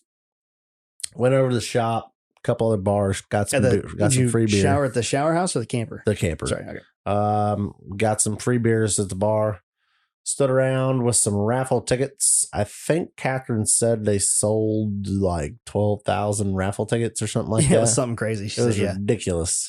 But they had 25 grand worth of shit to give away. God, so much. It was nuts. That's insanity. Need to be present to win. So there was a shitload. I mean, shit ton of people there. I don't know how. I'm not good with judging crowds. Somebody said there was 3,000 to 4,000 people watching the Bounty Hill on Sunday. And I was like, okay, I could see that. But I don't know how to gauge. I'm like terrible at that. So I would say there's I don't know, maybe 1,000 people, 1,500 people maybe. thousand people. I don't know. There was a shitload of people at this thing. Of course, there's free beer and free shit. So why wouldn't you be there? But then, of course, you sell 12,000 fucking tickets. Yeah. So yeah, right. I mean, most people were buying them. I think it was like $25 for 20 tickets or something like that. So I mean, there were people with fucking. I think you said it was 20 for 25. What did I just say? $20 for 25 tickets. You said it was $25 for 20 tickets. Well, you knew what I meant. Buck a ticket, or you get a discount if you buy $20 worth. You ever go to Chuck E. Cheese as a kid? Yeah. And like just tickets for fucking days. Clean house. And then you like walk up to the counter with all the tickets in your hands. And they hand you like a fucking Pez dispenser. We're not going to that the dark part of the story here. Okay. Back up to the happy part where you're back happy. Like, look at all these tickets I got. Yes. And your parents have like tickets because you won so many tickets. They're just everywhere. Your friends are carrying tickets. That's what some people look like with fucking raffle tickets. Like there was like armfuls and they had them around their neck. And I mean, just tons dripping with tickets. Yeah. So that's what this rad. You had to be present to win. They give you 3 times, and then if you didn't come up and get your shit, you'd kick your ass out of there. So probably the people that were like draping with tickets, they obviously showed up. Oh yeah. But the people that maybe bought 20, I don't know. Like, can't make it. It only takes one time to win. It was Saturday night raffle. It was after the racing got over. You sure would think that everybody would still be there Saturday night. There was a shit ton of people there. I only think they missed one person. I think it was like a $500 Mickey Thompson gift card, which is still a good fucking deal. Paid for your tickets, I'm pretty sure. Yeah, some people, probably not. But yeah, I think there was only one that didn't show up for the win, which was cool. But I mean, there was a shit ton of people there. They filled a 5-gallon bucket with tickets and then had to take that 5-gallon bucket and dump it into a fucking tote. Jeez. Because the fucking 5-gallon bucket of tickets was full. Like there was how do you fill up a 5-gallon bucket? But I saw it. I saw them like, what are we doing with this? The tickets. Oh look, there's a tote here. Bring the tote. Dump the tote. Like now this fucking tote's almost full. Like it was awesome. So they gave away, I mean, stickies, wheels, beadlocks, winches, a fucking like $3,000 dyno turbo 400 built transmission. Yeah, and they're like. Read ticket number. Oh, you won. Okay, come here and let's verify that. Yep, you won. Take your shit. Here's your transmission. And it's like, no, seriously, like, take your shit and get out of here. Take it with you. He literally, there's like 2 guys like carry his fucking transmission on him. Who did the raffle? Well, the Outlaw did. Outlaw series did the raffle. Gotcha. But dude, there was so much. I didn't know who was shit. announcing it. Yeah, it was. It was the Outlaw series did the raffle. Right. They did their end of the point. Jesus, they did their end of the year points awarding or awards ceremony thing, private ceremony thing, and then we did the raffle right after that. Then there was an AC/DC tribute band that played. Epic light show. Oh, there was some drone live video from that. Food trucks came over for that. Free beer at the bar. What'd you do this morning? I don't know how long that went on because we went to fuck to bed because I was beat. So then you did the Bounty Hills on Sunday. Yep. And then Sunday night. Yep. We rolled the fuck out Sunday night. Oh, did you? Yep. Where'd you stay? At the truck stop down the road. Oh, okay. We packed up all our shit. Why'd you bounce Sunday night instead of just staying? Did we leave? Oh, so what we did, somebody raised his hand slowly. Okay. Left the fucking generator running Saturday. While I said we were like really long day. Holy shit. We were gone all day. Yeah, I left the air conditioner running at 68 degrees. Oh, yeah. All day long. But I thought you had power. No, I did not get a power site. Oh. I was a cheap ass and I just got the dry, reserve, nice, that fucker clean out of flat gravel. Beautiful. Yep. They had a fucking big dually with a fucking tandem axle gooseneck with like fucking 8 water tanks. Them like this water can on the back. Dude, 2 guys all fucking weekend. One guy drove the truck with the flashers on. The other guy back and forth. Keeping the dust water on the fucking the drag strip. We seen him on the fucking road to the trails. Saw him on the parking lot, the entrance, like everywhere. Wow. All weekend. It's epic. Still dusty because it would just dry up, but right. A for effort. So somebody decided the camper needed to be 68 degrees all fucking day while we weren't there, and might have ran us pretty short on gas for the generator because it runs off the RV's tank. Well, it cuts off at a quarter tank of fuel. And we were pretty close to that. And I'm like, fuck. Like no AC for the night or go to the truck stop? Yeah. So what we did was it was about 55 minutes or so, maybe, from the park to, I guess it's Joplin. Chrome Shop Mafia is across the street. Yeah. So I'm pretty sure that's Joplin. Yes, Joplin, yeah. You're at the Petro. Yeah. So we went across the street and got some fuel, and they were full. So we went back to the big ass Petro there. Like that son of a bitch. Did you go inside of the Chrome Shop? Nah, we just cruised. It's fucking like 12:30 in the morning. They still have the green Peterbilt in the front? Yellow this time? It's now yellow. Yeah, they change it out annually. I think annually or just every so often. Yeah. They usually change it out. So it was yellow. We saw it cruise by slow. We're like, fuck yeah. And we parked in the back. Did you see it rotating? No. Oh, it's on a rotator table. Oh, really? Yeah. It's parked on top of a rotator. Huh. Yeah. The whole floor just sits there and spins. Dope. Mm-hmm. So you just stood there. You could have watched the whole truck turn. Yeah, I didn't notice it. We were slow rolling. Yeah, unless they turned it off or something. But yeah, it's usually on a rotator. Pimp. Uh-huh. Yeah, it was a nice just setup in there. Yeah. I mean, all glass front and everything. Yeah. So we parked. Of course, we got fuel. Parked. Slept there, but we had knocked an hour off of our 8-hour drive.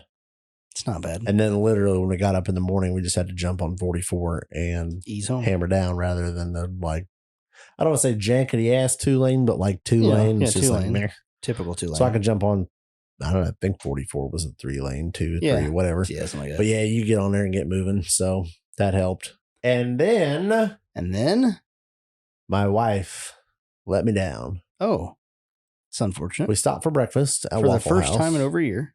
No, it's not the first time. Oh, it's a pretty big time though. Oh, she let you down. So we stopped at Waffle House for breakfast. We sit in there, eat some waffles. Would have some skillet fucking thing with gravy and a waffle. She had a waffle and bacon. Then we ate, left, get on the road, hammer down, cruising, and then she just pops off like, yeah, it was pretty good for the first time. And I said, the fuck hell did you just say? That was the first time she'd ever been to Waffle House. And she didn't get a grand slam. No, she got a waffle. I mean, she got a waffle and bacon. It's good. But bro, I feel like you gotta go to your first time going there. You gotta get a grand slam. Isn't it a grand slam? No. I think you're thinking of Denny's. Oh God, that's terrible. How could I ever mix those two up? What are they? Oh, it's the All-Star breakfast. Yeah. God, I'm so sorry to all you waffle fan lovers. Like you're screaming at the phone right now. Sorry. I'm so sorry. I didn't get the All-Star. I like it's like a hash brown skillet thing. It's like cheese, bacon, and egg, I think. I don't know. And then I get gravy all over it, and then I get a waffle. Mm-hmm. I just went with the plain waffle. This doesn't sound extra butter. So wait, you had a naked waffle, but you won't do naked nuggets? Gosh, well, I put syrup on the fucking waffle. Oh, okay. I put butter, a shit ton of butter. You didn't get like syrup. A blueberry. No, I didn't get no flavorings. Okay, we're good. Yeah, I didn't get no fixins. We're back on the goodness. Yeah. I thought you just straight up naked. I took a bite. I put so much fucking butter on this waffle that it looked syrupy. Took a bite right out of the center of the fucking son of a bitch. And I was like, boy, there ain't no syrup on that. That's just, it's not bad, but it's just not what it needs to be right now. It's like sweet toast. Yeah, this is not where it's at. This is close, but it's not syrup and done. Yes. But that was the first time she'd ever been to a Waffle House. Isn't that wild? She told me that on the phone earlier. Women. This is the shit that people need to ask before they get married. Have you been to a Waffle House? No.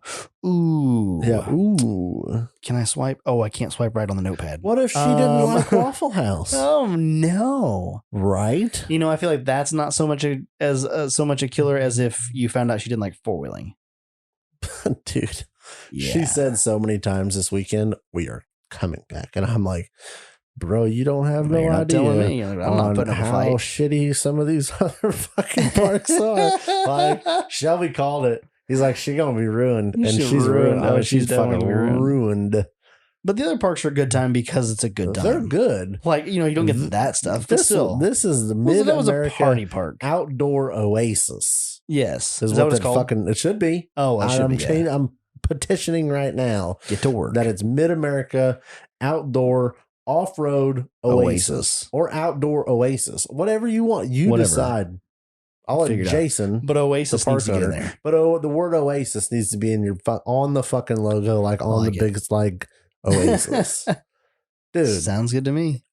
The hospitality. You'd have thought you were a fucking VIP, all-inclusive resort. But oh, by the way, bring your fucking off-road shit and just beat the fuck out of it. Love it. Dude, there was I don't know. I don't understand it.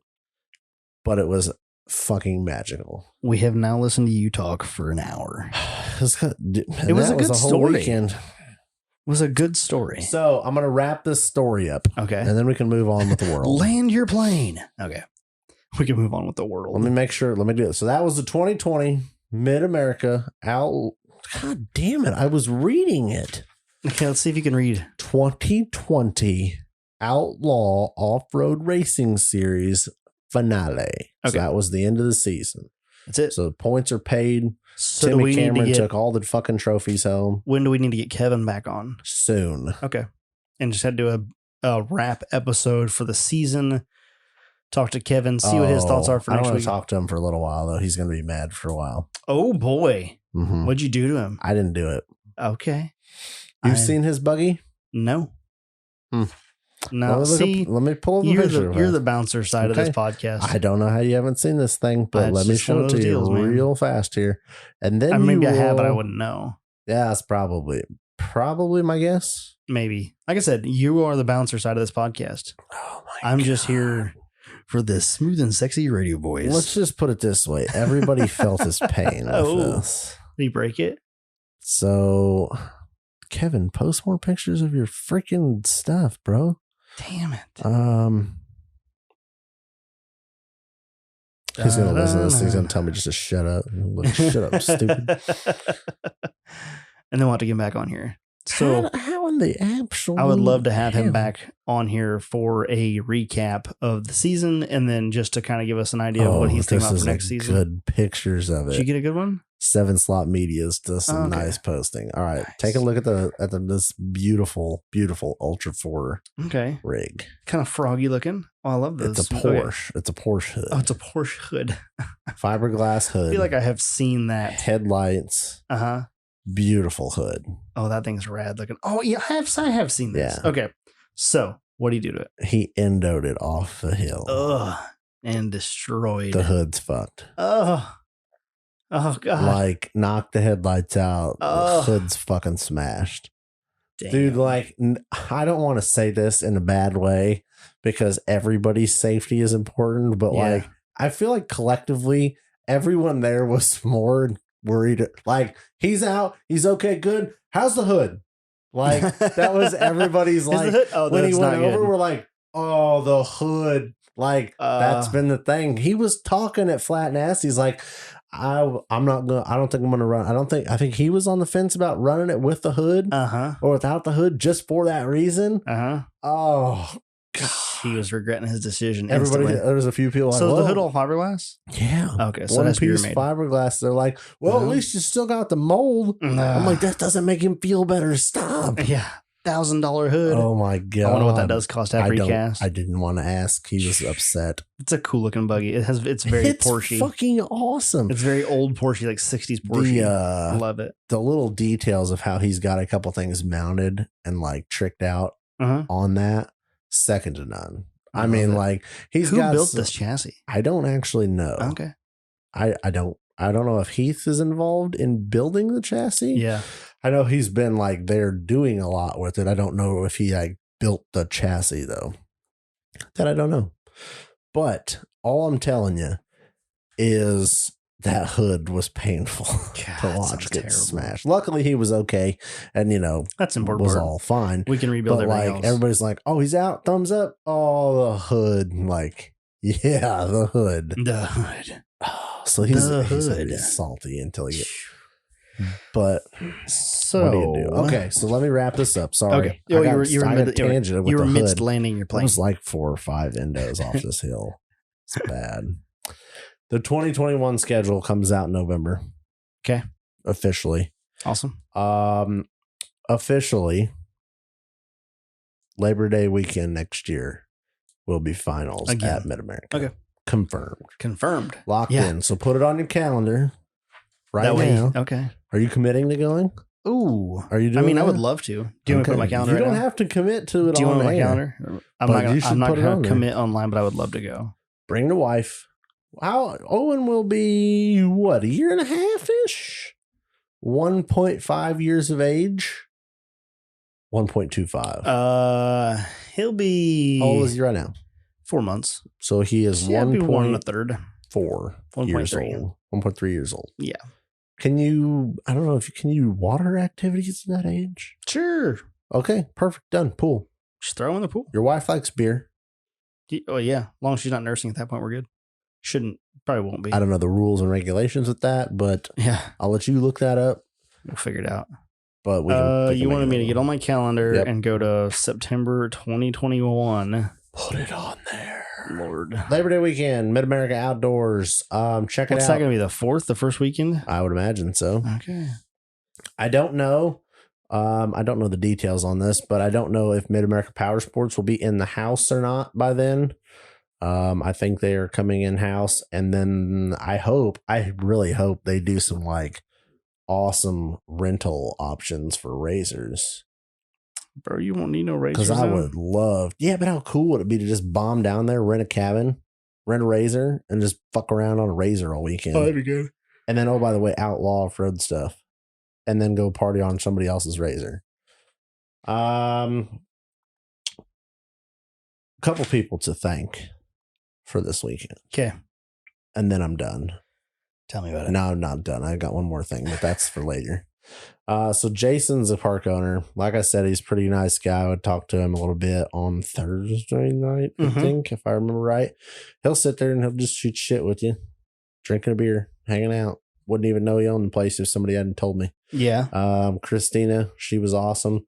She is their like marketing manager, marketing guru. Mm-hmm. She makes it all happen. Her and her wife. Her and her wife. Is that how you say that? I mean, depending if she has a wife. Her husband. Her and her husband. There we go. I was like, this doesn't sound like what I'm trying to say, but I'm like, fuck, I'm like sleep drunk. Her husband, Jared, he part owns Mid-America Power Sports, which is the one they're working on bringing in-house. Okay. Which I think is going to be fucking, it's going to make it, you're going to be able to show up in a car, rent a cabin, rent a razor, ride and drink free fucking beer and hang out in a pool, give it all back, get in your car and drive home. Sounds like a great event. Bro. But you'll only be able to do it on event weekends. Yeah. Just do it for like finals. How often do they have events? Do you know? They're coming.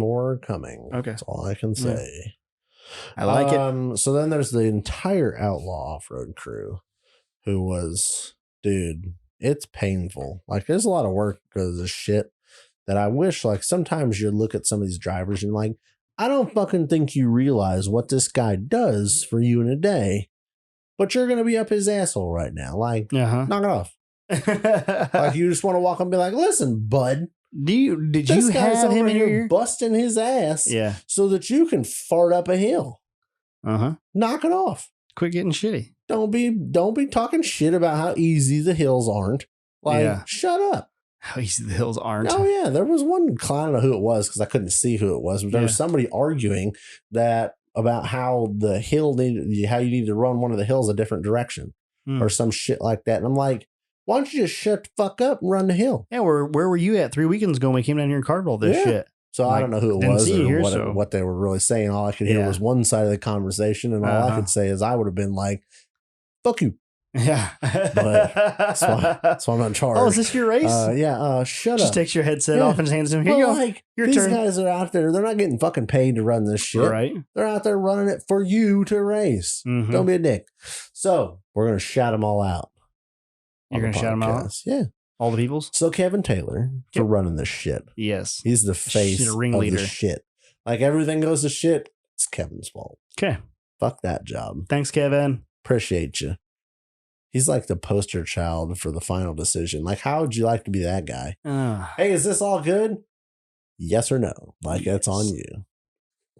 Then there's Britt Rhodes, Jan Collins. Me and Jan hung out a little bit this weekend doing some recovery stuff. How was that? Dude, it's awesome. He just got some new heads put on his, what time did he say? It was like a 383 or something like that. Mm-hmm. Put some blah, blah, blah, blah, blah motor numbers, heads on this thing.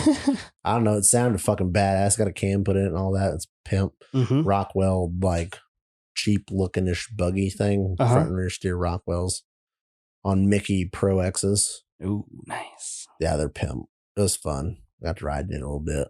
Then there was Heath and Carrie Day, Brian and Dawn Rogers, Jerry Foley. Fucking guy. Jerry? I wouldn't want his job. What's he do? He lines all the drivers up. Ooh. Like, I think we had this discussion last time. Like it's an adult babysitter. Like every time I go to one of these events, somebody's like, come here. Fuck his job. I wouldn't want it. Ain't no way. Jeez. He don't get paid to do it either. God, no thanks. A nice guy. And then there's Shelby and his wife, Amy. Who? Yep. Dude, he kills it, man. It was funny because I got to give him a little shit because he was, I think he was a little hard on himself. Yeah. To be honest. Oh, really? On, one of the fucking nights. It was after the Bounty Hill. People did not understand that the fucking safety flags, like the little dangly fucking colored flags, you're supposed to stand behind that, right? Yeah. Nowhere does it say, hey, fuck the perimeter markings. Yeah. Come on in. But come on up, just come right up on there. But they came in. And people just started getting up in there. And you just like unprofessionally, you want to be like, back the fuck up. Yeah. But you just can't do that. Right. So he was, I think he handled it well, but he was like, I feel like, he thought he was getting a little rowdy, testy with him. Yeah. And I was like, no, we were standing up on the hill. And I was like, I just wanted you to start swinging his fucking stick at somebody because like, was he standing down there? Yeah, he's down there. Oh, he's just standing there. So like, he wasn't like in like a little, he wasn't in like a box. No, I think he had a wireless mic. Yeah. So he's just down there just doing his thing. Yeah. And they're all like walking up behind him. Well, it was between like two of the hills where we got to move the timers and shit over at the top of the hill and get our shit set up with fire extinguishers and rigged for recovery. So the drivers were checking out the hill. Well, I think everybody and their uncle thought, well, let's walk up there too. It's like, get the fuck back, you know? Yeah. But you were a spectator. Yeah, he was a little hard on himself. I think thought maybe he was a little being mean, testy. Yeah. But I'm like, dude, there comes a point where you got to be like, dude, get the fuck out of here. Like, I'm gonna ask you a couple. It ain't like he went full blown asshole like instantly. Like, you ask him a couple times, and then you just got to be like, how stupid? Like, come on, bro. So he does a good job. It was funny because there's nobody that tells us who's racing. Like when you're listening on the radio, you either know the guy's buggy or you just have no fucking clue who the fuck it is. And I'm terrible with remembering whose name goes. So I'm like, oh, yeah, I've seen this buggy like 10,000 times, but I have no fucking clue who owns it. So it's always nice for him to be like, this is so and so. And I'm like, oh, that's what this fucking guy's name was. Guy. Like, I'm going to back up a couple fucking extra steps. like this guy's going to fucking send it. That would be helpful. He does a good job. I give him credit where I don't want to. Trust me. I want to talk shit. We've seen the pages. We've seen the memes. Does a good job. Awesome. Sounds like it was a really great weekend. And then I got to thank my wife. She was in the merch. She was slinging merch. She was slinging raffle tickets. First off-road event. First off-road park. First off-road everything. She was talking mad shit. She's like, 4 years. I've been waiting 4 years for this. And I'm like, my man. Somebody told me, I remember who it was. I think it was Jano told me. He's like, you fucked up. Yeah, you fucked up. You the wrong part. You should have taken her well before now. Like, no excuses. Yep. Should have thrown that YJ together and took her out wheeling just because. Like, it's too long. There's no excuse for it. And I'm like, I know it's bad. No, you're not wrong. But yeah, she busted in there a whole day of slinging raffle tickets and t-shirts and koozies and shit. So hell yeah. I think that shit's still available on the old website. So check it out. Outlaw Off-Road Rocks. Cool. Or outlawoffroad.rocks. That's the coolest website ever. That's all I've got. That's all? You sure? Yep. That literally is it. Well, we are pretty good into this hour and 20 minutes in. Why don't we swing this into last call?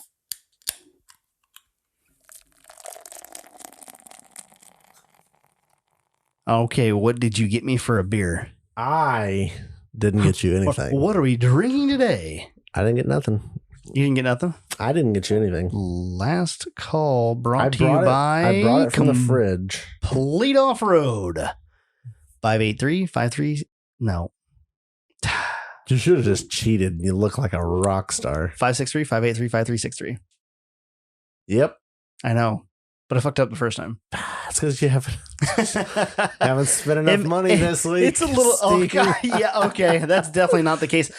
On that note, crack open my beer. I've got some stuff to talk about because we have covered your weekend, and that was pretty good. I'm hoping the listeners enjoyed your... They need to go. Well, that's not... everybody needs to go, obviously. It sounds like fucking awesome. I mean, they're off-road resort, like... Oasis. Okay, exactly. But we need to talk about some stuff. And you need to start it off by opening the beer. Am I opening the beer? I have to roll it open. So Ian has rolled my beer into a paper towel. So that it's a drum roll. You know what I'm gonna do? I'm gonna close my eyes. Okay. I'm gonna roll it out of the paper towel. I'm gonna stand it up, and then I'm gonna allow you to tell me. Oh, I think I. You're gonna open it. Oh, you're gonna open it. Am I staring at the label? Yes. Okay. What is this? It's a light blue can, local 3113. Okay. What? Oh, okay. Hold on. It's our Nature to Brew. This is a, what is this? Oktoberfest style lager by Hoppenstein Brewing Co. What is this? Tell me. It's a beer. It's from Grapevine, Texas. Oh, yeah. Did Shell Bay give us this? Yep. And he says it's good? He has not had it. He just grabbed us some just Texas beer. Okay. And sent me home with a local pile of 3113 Hoppenstein. Huh. Okay. And it has some words in here that I don't know what they say. So, all right. Well, that's that. Yeah, he sent me home with some beers for the podcast for the next couple of weeks. So did he? Yep, we're gonna try some stuff out. So this is a Oktoberfest style lager. So is it a Marzen or is it a lager? I don't know. So like most Oktoberfest are Marzens, but maybe this is not. Or maybe I don't know what the fuck I'm talking about. Which is generally the case when it comes to beer. I just open the can and make it chili-ish. I just drink it. Yep. Okay. Well, the can's fucking dope looking. Oh, yeah, they got good artwork there. Yep. You know, this would photo better if we would actually get full glasses. Well, you know what? He did send us with two. You want like a backdrop? No, I don't need a backdrop. He sent us with two beers. I only brought in one. Oh, okay. Sticking with our half a beer per episode. Oh, well, yeah, we just do the split beer, which is probably good because, you know, it's the end of the episode and then I usually... Okay, so I got mine. Okay. I got mine. We need a black backdrop for these cool photos of the cans and the beers. I got my photo. Now it's your turn to get your photo. Oh, check this out. Watch this shit. You have to get in close to me to do this, but I got you a black backdrop. There you go. Black. Oh, and it even has complete Off-Road. Can you get that in there? I've got the logo. Oh, my God. This is what's sponsored by Turn and this photoed. Just a little bit. Okay. Is this where you want it? Yes. Is everything look good? And it's going to be good you got enough my nipples for what in it? Is. Oh, it's got your nip. Oh, yeah. Captured on film. Why do you got to use... I guess let me see what that picture looks like. I want to see it. It's got full-on boobage. It has full-on boobage. Boob. But it says complete Off-Road. Like, it is the beer, it is the pint glass, and it is the complete Off-Road. The only thing missing is... Like Shelby's face. 563-583-5363. Ooh, that would be good. That would be pretty good. Like, have that on the shirt on the front. Put Shelby's face in the bottom corner, saying the phone number in a little I think we can do that. Done. Lincoln, hit me up. We need you to take care of a photo for us. We just told you what you needed. Just do it. We'll send you the photo. You take care of that. Just do it. Okay, so this week, starting with last Monday. Yeah, last Monday. So last Monday, I talked to you on the phone. And I do not recall. Yeah, you do. I called you on your lunch hour. You were all disgruntled. Shocker there, boy. Yep. Typical Ian fashion, disgruntled about a phone call. Yeah. And then I told you that I called Chris about getting a zip locker for the 9-inch. Yep. And Chris called me back and was like, yeah, so Yukon's completely sold out of zip lockers for the 9-inch, like as a whole. And so I was like, well, I found one on Amazon. Like I could just get it from there. And he's like, that'll work. And so I looked up and he's like, yeah, it's coming from Quick Performance. And they apparently just have some on the shelf or whatever. So I looked back at my listing for the Amazon listing, and there's only one in stock. So, okay, I'm going to call before I order this here, I'm going to call Quick Performance and make sure that they can put hands on this before I ordered it and go through that debacle, because I've been dealing with a lot of that lately. So I call him up. A guy answers the phone. He's like, hey, this is Bryden from Quick Performance. What can I do for you? Or actually, it's like, please hold. Okay. So I hold for a couple minutes. He calls me back. Or he, comes back to the phone or whatever. And I tell him what I need. And he's like, yeah, let me go make sure that that's on the shelf and I'll be right back. So he checks it. Yep, I got it right here. I'm like, cool. And we sure did just skip right over the beer, didn't we? I'll test it. You talk. So we'll get together at the end.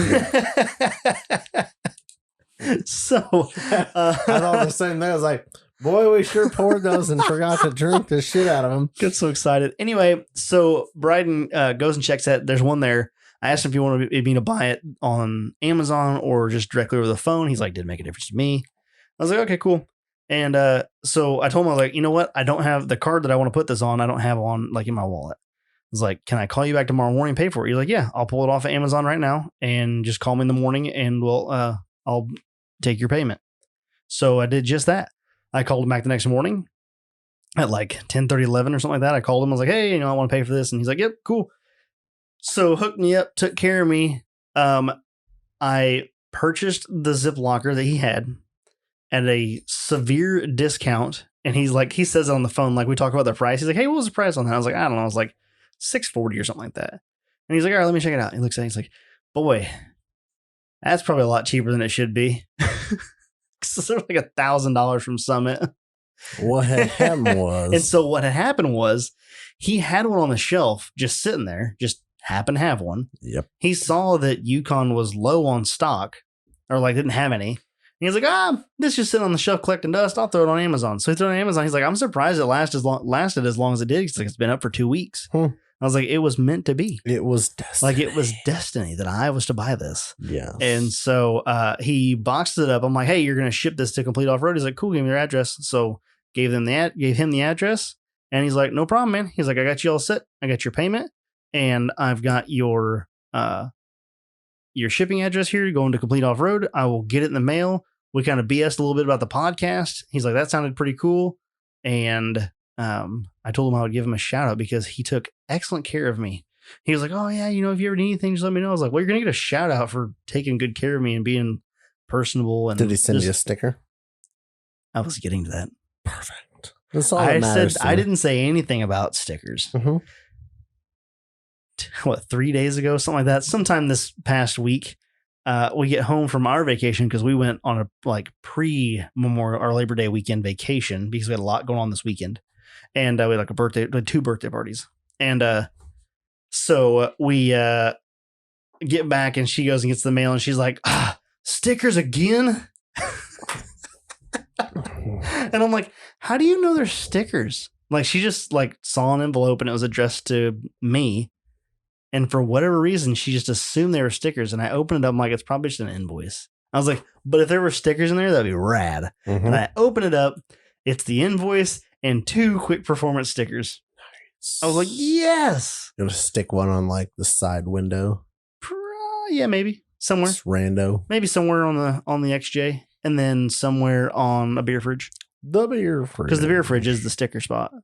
So, that's wonderful. So I did that. And got my zip locker order for the 9-inch. So I officially have front and rear selectable lockers. I'm telling you, it's going to be epic. You're going to love it. So what do you... On the nose. Have you tried the beer? On the nose, it smells like a lager. So I want to read this to you while you Okay. Read it to me. Yep, that's your job. You're supposed to read the can. Local 3113 Oktoberfest style lager is our take on a traditional Marzen lager. Yep. We use 100% German malts and German noble hops and lager it for most of the summer, giving it a slightly sweet malty flavor, a coppery color, and a clean finish. Proceeds of our Oktoberfest style lager go to Local 3113. Oh, that's cool. So it is in our nature to give back to our community. In fact, it is an integral part. Integral part to what we do at our brewery. We're proud to celebrate the Octoberfest season by honoring the men and women of the Grapevine Firefighters Association, Local 3113, for their bravery and service. That's what the GFFA on the front is. So 3113 is the firefighters local. Yep. So Thank you. So way to support them, Shelby. Fuck yeah. Fuck yeah. Support us. Support them. America.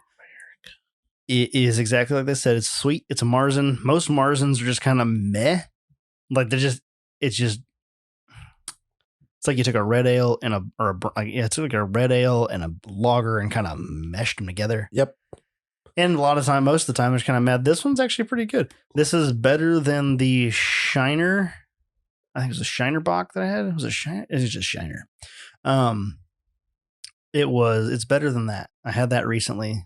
And it was just, it was drinkable, but it wasn't like. I think this has got good flavor to it. It does. It's not a watered down like meh. It's like fuck yeah. Thanks, Shelby. Appreciate you, bro. That was actually pretty good. I had a listener hit us up from the Colorado region. I don't know that I want to give his name out on here. So just beep his name. Yeah, just beep because he's gonna send us some brews. Okay. In return for some swaggies. Yeah, just don't tell us who it is. Huh? Just that's all we need to know. Yeah. I mean, I want to show my appreciation to him, but at the same time, I don't want to like put his name out there. He knows who he is. Exactly. I got one for you. Okay. Ready for this? Yep. His name is Reese Linenhan. Okay. And if I said that wrong, I apologize. But tell me about Reese. That's what I do. He sent us an Instagram message and said, listening over here in Australia.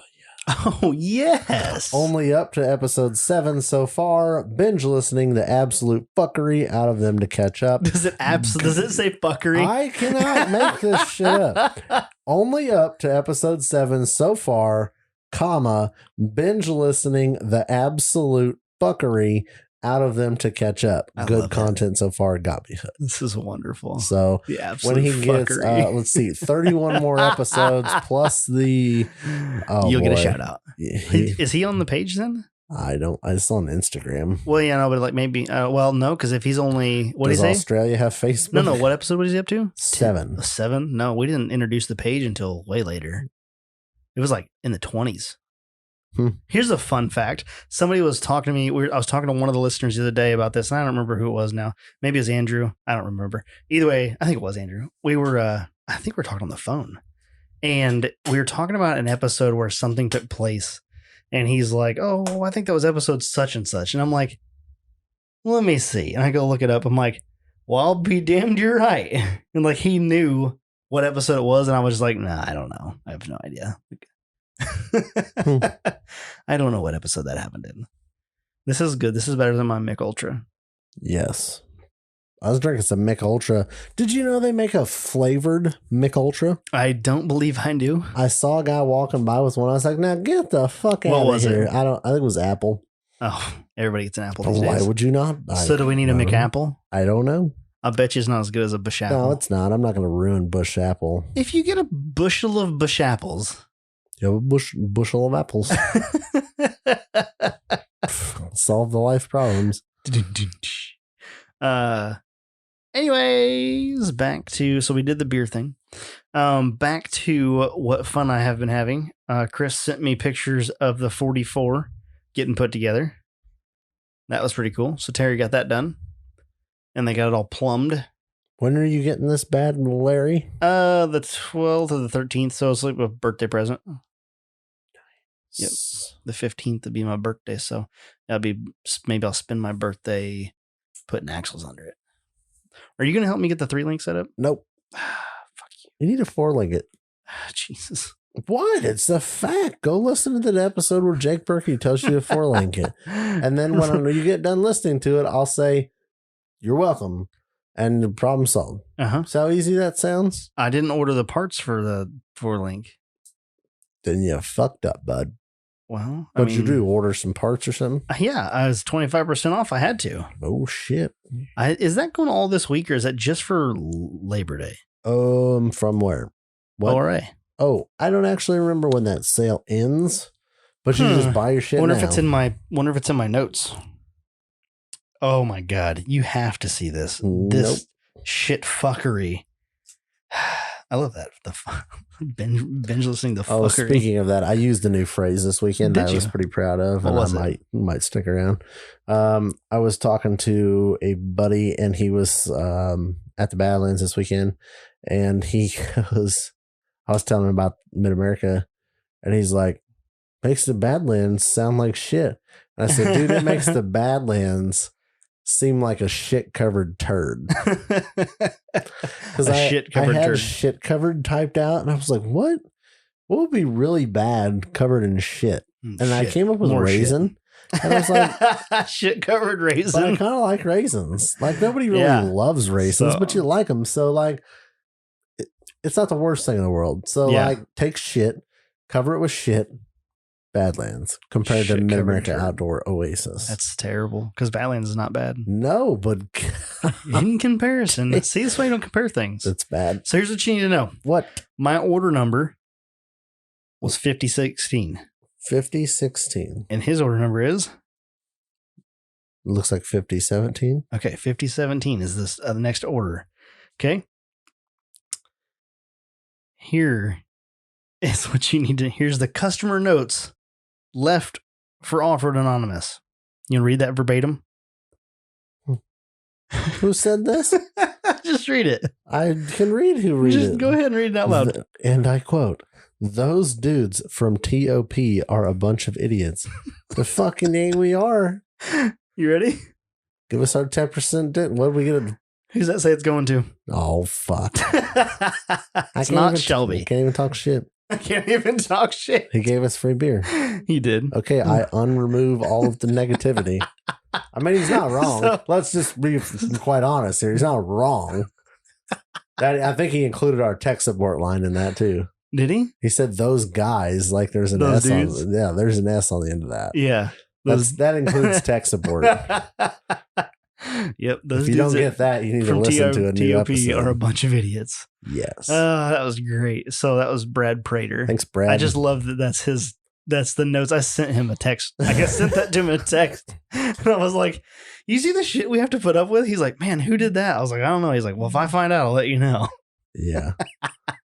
Unbelievable. So thanks, Jacob, for sending me that, because that was pretty funny. That's a day maker. And thanks, Brad, for being a dick.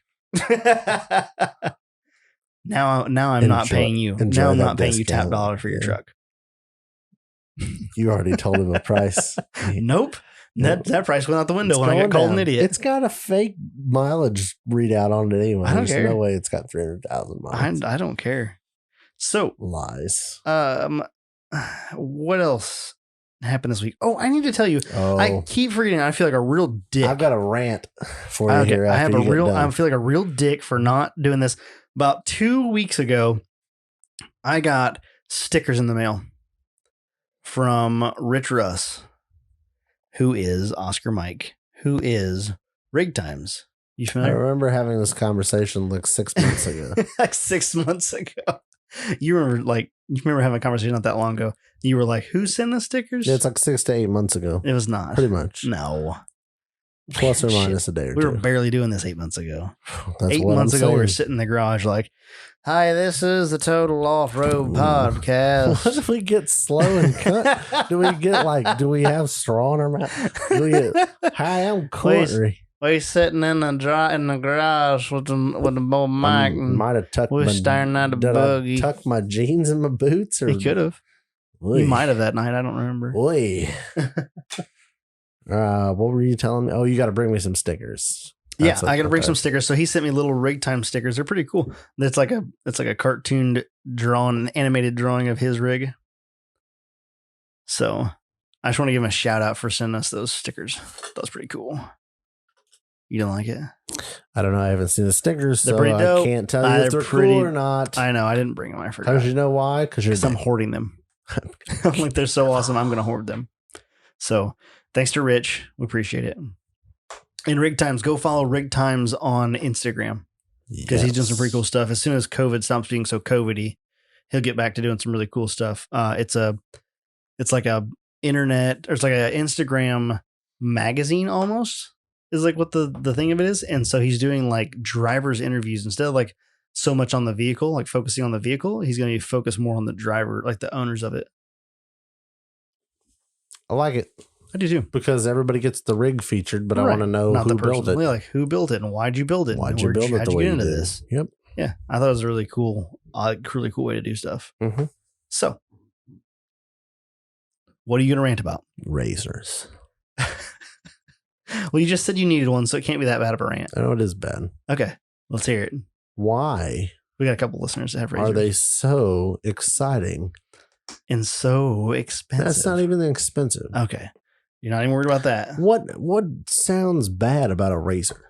The price. No, it's bullshit. That's it. Because how much? I mean, do you have $24,000 in your fucking fully capable blah blah blah blah blah? Well, probably. Yeah. But I invested it over like 15 years. I'm not asking about that. I'm saying end of the day, you've got 20-some grand in a fucking whatever you're wheeling. You know what I mean? Like, not a hard number to achieve for any of us. No. So why would you not just save all your money, be done, and just, you know how hard it is to write it? Hell, you don't even have to write a fucking check. They probably automatically pay that shit. Probably, right? But that's like monthly. Thank you. Done. I mean, you're right. You're not wrong. I know. But it's like, I feel like you're like making a payment on what you're wheeling. I guess I've never done it. Obviously, lots of people do. Why not? I don't know. What's bad about that? Like, I literally can go have brand new, not like 10-year-old garbage. I can go buy a brand new turbo, 1000 XP turbo. Yep. Have top of the line, every stuff, all the R&D for Polaris for the last 368 years that Polaris has been around. 4-seater? No, I'd get a 2. Okay. But like, how does that sound like a bad idea? Oh, but wait, it's better. You don't have to pay for it all today. No. We'll just once a month take a couple bucks. No problem.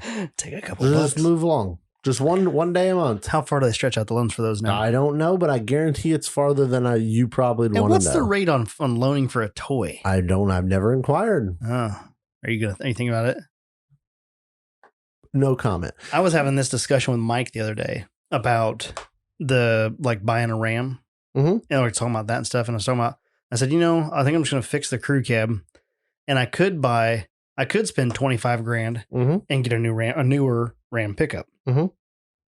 Or I could spend $25,000 and get a similarly aged Class C motor coach. Mm-hmm.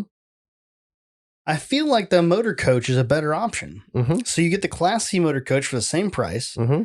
You have your daily pickup truck that's an older pickup that's paid for as your normal tow. So you're going to the Badlands, you're going anywhere close by, you take the pickup. If you want to go have a weekend, you just hitch up the Class C and just scoot on down the road. Dude, I need to go to Mid-America and drink without you more often if this is the shit I come home to. Golly. Why? Well, thanks for drinking the Kool-Aid, sucking down the light, and oh my hallelujah, shit, yeah. Drinking the Kool-Aid. God, it's hanging out with you once a week. It's fucking me up, man. I was going to buy a pickup. Now I'm looking at a fucking motor coach. How good is your life now? Because you're going to be bombing down the fucking highway in this fucking camper. I don't know. I didn't drive a Triton and get 7 miles a gallon this last weekend. So I'm not sure how good it's going to be. Horrible. I mean, there was a couple times I probably could have got out and walked backwards faster up a hill, but the semis were doing the same shit. So was it screaming? It was angry. Yeah. But I mean, you know what? Fucking let her eat. Yeah. But Well, that's what they're made for. Yes. I would love to find one on a diesel, but man. So I thought that thing had a trailer brake controller. Ooh. It didn't. Oh, that was sketch. Not at all. Really? I don't understand. Didn't even know it was back there. I don't understand the logic of it. Because you didn't. Really good brakes. Dude, I've drove that thing fucking year's this loaded. one? It's I don't know, like Newer? 2 years old or whatever. Okay, so it's fairly new. Yeah, it's like got like 4,000 miles on it. I don't think it had a first oil change, to be honest with you. That's how new it is. But it does have the Triton gas motor. Yeah. Does it have some of the things that your normal car, passenger car have? Like, does it have the, like cruise control? Yes. Well, yeah, but like, I don't know. I'm thinking like has like a some of the dumb idiot stuff, like the wife's Jeep. When you open the door, it won't let you drive, and like if you turn the key ignition on, it won't let you slide the slide out or the awning in and out. Do you want to know how I know that? Because I did a full diagnosis on this son of a bitch. As to why you could check not. The wiring and the fuses and the automatic transfer switch on why the slide out's fucked. All to find out that the goddamn ignition's on. How did you figure this out? The fucking panel says it on it. I finally found like the fourth fuse panel on this fucking entire 40-foot fucking RV. You open it up and it's like, hey, asshole, shut the key off. Take the screws out to take the cover off. And it's like, shutting it. What was it? Slide out and awning power are ignition interrupted. And I'm like, turn the fucking son of a bitch off. And I'm like putting the cover back on and sure as shit it works. Jesus. And I was like, yep. You're like, this is brand new. She's like, what'd you do? And I was like, I read the fucking directions. Why did you have to dig that deep to find that? I knew it too. That's the problem. Oh, you didn't know I fucking knew it. He just forgot. Excitement. I'm pissed. That's usually how it goes. So anyway, I don't know. I don't know. What other shit do you worry about it having? I mean, it's got like a double din that has a backup camera, so you can turn that on so you can watch your trailer and your shit while you go down the highway. That's kind of nice. Asked my wife how that worked out for her. She liked it? Nope. Oh. She got in trouble. Oh. We're going on the highway, and you can't really see it in the sun too well. Yeah. In detail, anyway. I mean, it's like I'm driving. It's I'm there, not going to I don't know. Stare at it. Right. So she's been a good co-pilot, and every once I'll be like, how's the car go? And she'd look at me and be like, oh, yeah, it looks good. I'm like, all right, cool. Well, one time she looks at it, and she's like, it looks like the fuel can's tipped over, and it's leaking all over. And I'm like, dude, that's like 6 gallons of fucking gas tipped over, and now there's fucking gas, like, it's at the front of my trailer. Yeah. So I'm picturing, like, gas is now blown on everything. From front of the trailer. This is the prime opportunity. This is where you light the match, bro. Yeah. So I'm like, oh my god, we're a rolling bomb right now. Like we got just a rolling fireball. It's okay. So we pull off on one of these exits, and then we're like slowing down at the exit to like after we've exited. She's like, maybe it's upright. It's kind of hard to tell, and I'm like, but I mean, that's the thing. Like, you can't tell until the sun. Until you it's just all of the shadows and the angles right. and everything. And I'm sure it's not like super quality camera. It was one of those like funny moments because it really what it do. It cost us like 2 minutes, but it like made for a good story. But like it was hilarious. It's like I think the fuel can tipped over and it's leaking everywhere. And of course, I'm just in like mode, like oh my god, like the whole. I just picture like the trailer's on fire. Like what the fuck do you do? Do you just keep driving and hope it blows? Like as long as it blowing back, it won't catch the coach on fire. Yeah, like that's usually how you do that. I don't know. Speed up, like bro. I was like, oh my god, this thing's gonna fucking one cigarette butt out the window away from like. Complete boom, eruption blows the ass end off the back of the coach, and we have an open air model vehicle. All to find out now it was all good. So I put a bungee cord on it. It had a ratchet strap, so I put an extra bungee on it so we wouldn't have that problem. Just because, boy, it was funny. Ah, it's awesome. Yeah, but I agree with your logic on buying the coach. Versus a pickup. I mean, it makes more sense. I don't know where I'm going to store it. Don't worry about that. You'll just figure it out once it gets here. Yeah, those are minor details. Show it to the shop. Like, yeah, Dad, this is Rose's Park now. Yeah, this is a new home. Yep. I like Let's see. Oh, yeah. So that's my Razor rant. That's your Razor rant. Dude, you can haul it with a minivan. You can haul it with a fucking... You can probably haul one on a pickup. My buddy Andrew used to haul his 800 with his Golf. Yep. I'm sure you could do the same with 1,000. Dude, there was some sick, nasty toy haulers that showed up. Oh, I'll bet. Like triple axle, like... When do we get on that level? Like, how do I get that kind of money? coming in. So I look at all these people and they hop out of these rigs. Podcast. They're not our age, bud. No, they're not. So older. I think there's something to that. Yeah, time. But I don't know if I'm going to make it to that point in my life. You know, I don't know if I'm going to make it to my 60s or not. Probably. That's a long ways from now. It's the odds are in your favor. Nah, what's my diet or not? Yeah, they're in your favor. Even still, they're in your favor. My wife might. Off you. One more fuel can tip over and like one more trip to the Waffle House. Yeah, and it's over. Dude, I'm just catch you out. How do you not go to a Waffle House? She hadn't made it, man. It's kind of interesting. You thought her dad would have took her. I would have thought somebody would have took the damn kid to the Waffle House. That's how it goes some days. Well, the things you should know before you marry your wife. Has she been to a Waffle House? I don't remember if I inquired about that beforehand or not. Who would think to ask that? I mean, really? No, we stopped at a Waffle House pre-marriage. Okay. I remember that. Did she like it? Seemingly. Okay. It was food. I mean, for all I care, you could hate Waffle House, but at least you've been there. That's your fault for not putting that on the checklist. I got to culture these. If we would have went on an off-roading trip before 4 years down south, we would have known. Not real, not locally. Chances are we would have made it down there in 4 years of wheeling if somebody had a reliable rig together. Right? Well, there's that. See, it's my fault. You could have bought a KJ. I could have took that. I could have done a lot of things in the last 4 years to gone wheeling more. Mm-hmm. But the important thing is, what? I fucked up my fender. Well, oh no! Oh, fucked it up. Like flexed it and fucked it up? Yeah. How? I didn't even see it when I walked in. It's fucked. I walked up to it and checked stuff out and never saw the fender was fucked up. Yeah. It's like, what'd you do? It's like, here's the fender. So here's the fender. How did you flex it and get into the fender? Because I don't fucking drive like a bitch. Oh, in 2-wheel drive, you ramped it up over something to the point where I hit third gear once. Well, that's cool. Did I tell you that? Or did you jump something and fuck it up? So or was it just flexing it out? Yeah. The bottom of the race hill and then back where the spectators and shit parked was on part of the short course track. So they had the berms for the turns and shit. Uh-huh. I was driving over a couple of those, flexing some shit out, see how things clearanced. Yeah, apparently they did seemingly the tire got hungry and took a bite out of the fender. Oh, be damn. Tried to. I'm gonna have to scope that out when I head out of here. Yeah, get that on the crack down the. Oh, I'd get that on the GoPro, but I killed the battery. Killed it. Fuck. Did not bring a battery with me. It's trash. That was a terrible decision. I'll get on the phone. Where the fender was welded together, it really? I guess it's the weakest part of the fender, and that fender has to flex somehow. How did I miss that? Because it pulled it driver's side. Really? Oh yeah. I was because I was so into the looking at the tire, having the wetness on it. Well, I had to do some. I got what's up with that? I got a brake bleeder leaking, which it was Sunday, so I was like, fuck it, still has brakes. They still work, so I'm good. The coilovers, I don't know if they settled or if the spring rate's too soft. I got to dive into that a little bit. Okay. Because I ended up adjusting the shit out of the preload. Really?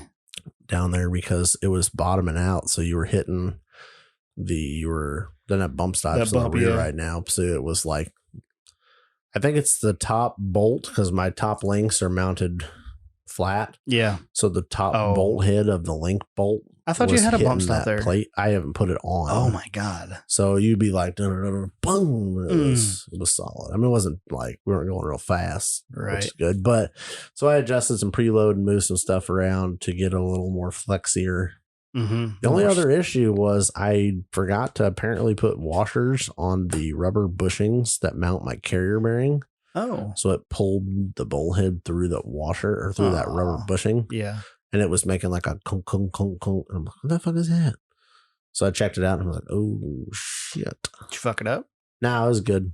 Just put a washer on it. I didn't have a washer. Yeah. So I just took the rubber bushings off and bolted it down. Should have ran over to Camp Timmy. I didn't even know he's parked. He's probably parked in a VIP and had security and shit. Yeah, because you can't get into that. Nut jobs like me go Timmy, I need a washer. Yeah, he doesn't look like he needs a washer. But no, I just took the bolt out or the rubber off and bolted her back up and she held. But other than that, eating the fender, and somehow the brake bleeder is leaking. Mm-hmm. How does a fucking brake bleeder leak? Mm-hmm. Like it didn't I don't leak know. for That's like 3 days and then starts leaking. It could just be the matter of piece of shit. It just may not be tight. I didn't fuck with it. You're just like, whatever. Yeah, well, I loaded it, and that's when I saw it, and I was like, oh, look at that. You're like, oh, well. Yeah. I don't know. I need to finish my steering. That's what I'm going to do this week. Figure that out. Might have some shit for sale here soon. What are you going to sell? I don't know. All of it. I don't know what else to go to. All right, take it for one drive. Gonna start taking it apart now and selling everything off. Yeah, I don't know what else to change. I have no idea. System. There's obviously something wrong with it. Obviously, it's not just set up correctly or whatever. And you put that new cooler in there and all that. I've got a big ass cooler that I was told was perfect. Yep. I've got a brand new Hydro Boost unit. Yep. Maybe made a little bit of a difference, but marginal, if any. Right. Brand new pump. Yep. Brand new brand new steering valve. The only thing that's not new is a ram, which... That shouldn't be the problem. I don't know. Maybe it is, I guess, right? I don't know. I've replaced every piece in the steering and it still doesn't work. If I buy a ram and it doesn't fix it, I'm driving to somebody's house. And I'm going to start throwing shit. Whose house are you going to start with? Yeah, you can probably figure it out. You going south? I'm headed south. So you're going to throw it back on the trailer and head south with it and be like, just drop it off in the driveway and be like, you figure it out. I just drove 18 hours to drive around in 2-wheel drive on purpose. Uh-huh. I do dumber shit than that. Uh-huh. So, yeah.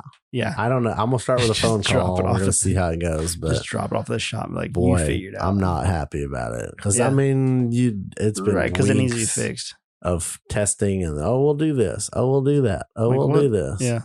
I've done everything. Right. Do I need to send you a damn video of the setup? Like, what the fuck? I have videos of the fucking pressure readings and everything. And I'm like, what now? What? So we'll see how that's tomorrow problem. Okay. So you're tomorrow going to call and figure out work on your steering. Yep. Make some phone calls for that. And then Wednesday, you're going to call Brannick. Brandon over at Brannick. Brandon Brannick. Yeah, I got paid while I was on vacation. Nice. So I didn't want to fuck with it. I really just needed to call him and give him a card number. Yeah. Seemingly that was a lot of work for vacation. So, well, I mean, you're in here spending money down there. Cuts into my beer drinking time. Yep. And I didn't have one trailer tire blowout. Oh, that's nice. I'm excited. No tires down. I'm fucking paranoid, man. Oh yeah, I know the feeling. I hate that shit. I had a spare tire and a wheel, but like, God, yeah, you're just like, dude. There were a few guys that blew fucking trailer tires left and right. Couple blown trailer tires, and you'd hear, blew 2 trailer tires. I'm like, Jesus, because you blow the first one, fine, spare on. Now, what if you have another problem? What do? Now you got to scramble. You got to stop. Hope like fuck. There's some like farm store or something that sells a wheel and tire. Right. Who was I listening to recently? Somebody, they're like, their rig is 8 on 6.5. Mm-hmm. Their trailer's 8 on 6.5. That's brilliant. Their truck's 8 on 6.5. And it was a matter of if something happens. Who was that I was talking to? Huh. It's weird that I can't think of who that was. But anyway. But like, what would you put, like a 40-inch fucking tire on your trailer? It was more along the lines of like, if you butchered a tire on the trail and you need to get off it, you could run to the trailer, snag a tire, and at least get off trail. Get off the trail. I was like, that's a pretty good idea. God, who was that? Because they were talking about, man, I can't think of who that was. Oh, it was Jeremy. Was it Jeremy? 8 lug? I think it was 8 lug. That seems weird. Tow rig? Huh. I don't know. Either way, it made complete sense. It was a matter of... It makes sense. Yeah. It was a matter of him. I don't know. It seems like it was Jeremy, but I don't know why. I don't know. Yeah, because he doesn't have... plan? He doesn't have a trailer yet, but I don't know. What? My new plan is to... Well, I'm actually going to make it happen. I've had this idea for a long fucking time. I just hadn't needed to use my trailer excessively. Mm-hmm. My new plan is to have another. I'm going to order another spare wheel and tire. So I have 2 brand new wheels and tires that are already mounted, ready to go. Then I'm going to order a complete axle assembly. No brakes, just axle, spindle. The spindles will be on it, full complete. So like hubs, seals, bearings, everything, complete, put together, and mount it up under the trailer. Nice. Like under the deck. And then I'm going to get a U-bolt kit and just throw it in the toolbox of the trailer.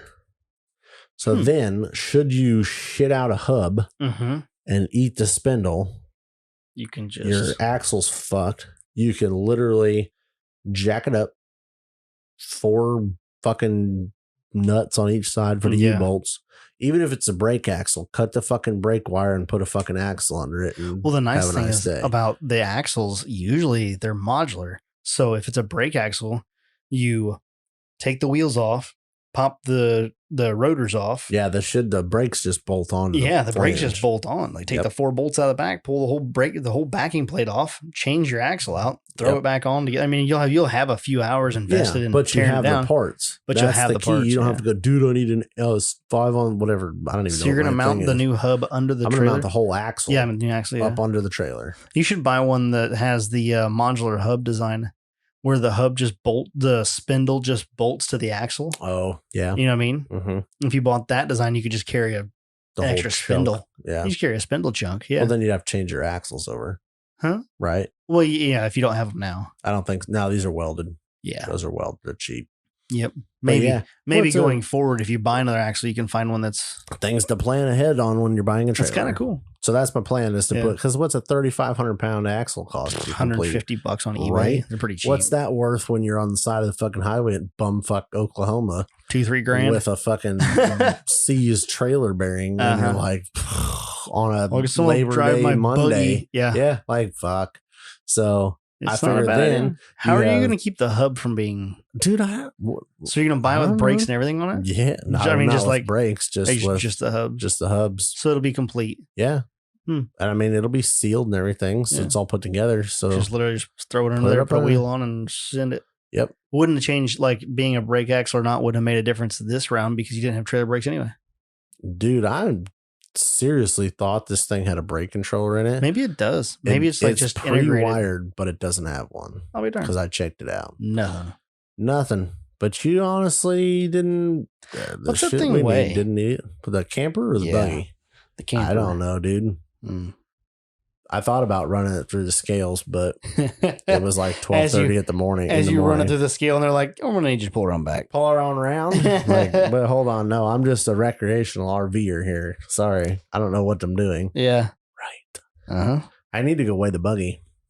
You do still need to do that. Be interested to see what that weighs. You know, Derek was talking about in the midweek mini. Since we'll just go ahead and announce that on here. Dun, dun, dun. Friday will be the first midweek mini. And Derek was talking about his truck weighing 8,000 pounds. And, you know, weren't we just talking about recently that that Mischief Maker weighs like almost 8,000 pounds? Yeah. That crazy? Like what? Your Jeep weighs almost as much as a pickup. It's got a lot of armor on it. It's got a lot of everything on it. All the beef. Yep. It's got the full cage. It's got all the armor. Well, it has the big ass axles. Bunch to the cage too. It's just not just like a Genrite cage. It's like all the extras. And then she has the full spare mounted in the rear. Like there's a lot going on there. It's a heavy Jeep. Heavy duty. But yeah, I don't know. I'm gonna weigh the buggy. I need to weigh that and see what it weighs. I don't know. It needs a little suspension tuning. But I think that's what the new build. Yeah. It's it didn't, I mean, when you got on it and stepped on it, I mean it shouldn't get and hook up and so you think you may need a stiffer lower spring? Yeah, in the rear. Maybe 25 pounds heavier? Yep. Oh, just in the rear. Yeah, I don't You didn't notice anything in the front? The front seemed pretty good. Wow. I didn't really hit anything like jump with the intent to go up it or launch it or any of that. But The rear definitely felt soft, but what do you That's do? odd. So what'd you put in there now? 150 over 150. And in the front? I think 200 it's over 150? for 300 over 150. Oh, wow. Maybe. It's quite a bit. There's a lot of weight up there. Yeah. But yeah. So maybe you need a 200 over 150 in the rear? That's what I'm thinking. Okay. Maybe a 175. I don't know. I'm going to do a little math Call and Phil. see what's up. Yep. Huh. But I don't know. There's a little bit other tuning things I'd like to fiddle around with slightly. Yeah. Preload and stuff like that on the coilovers. I don't have anything else really that I did this week. We did the camping trip over there. Well, not camping, but like we went to a cabin, the Airbnb. That was pretty cool. Went and had dinner with Matt Hayes and Corey. So that was cool. Little bro dinner. Yeah. Did that. And then so that was fun. And then Amanda too. Amanda came. So it was like, it's everybody. It was a bro dinner with a supervisor. Well, and I met Jess. Like Jess and the baby. A bro dinner with 2 supervisors, and somebody thought it was a good idea to bring a child.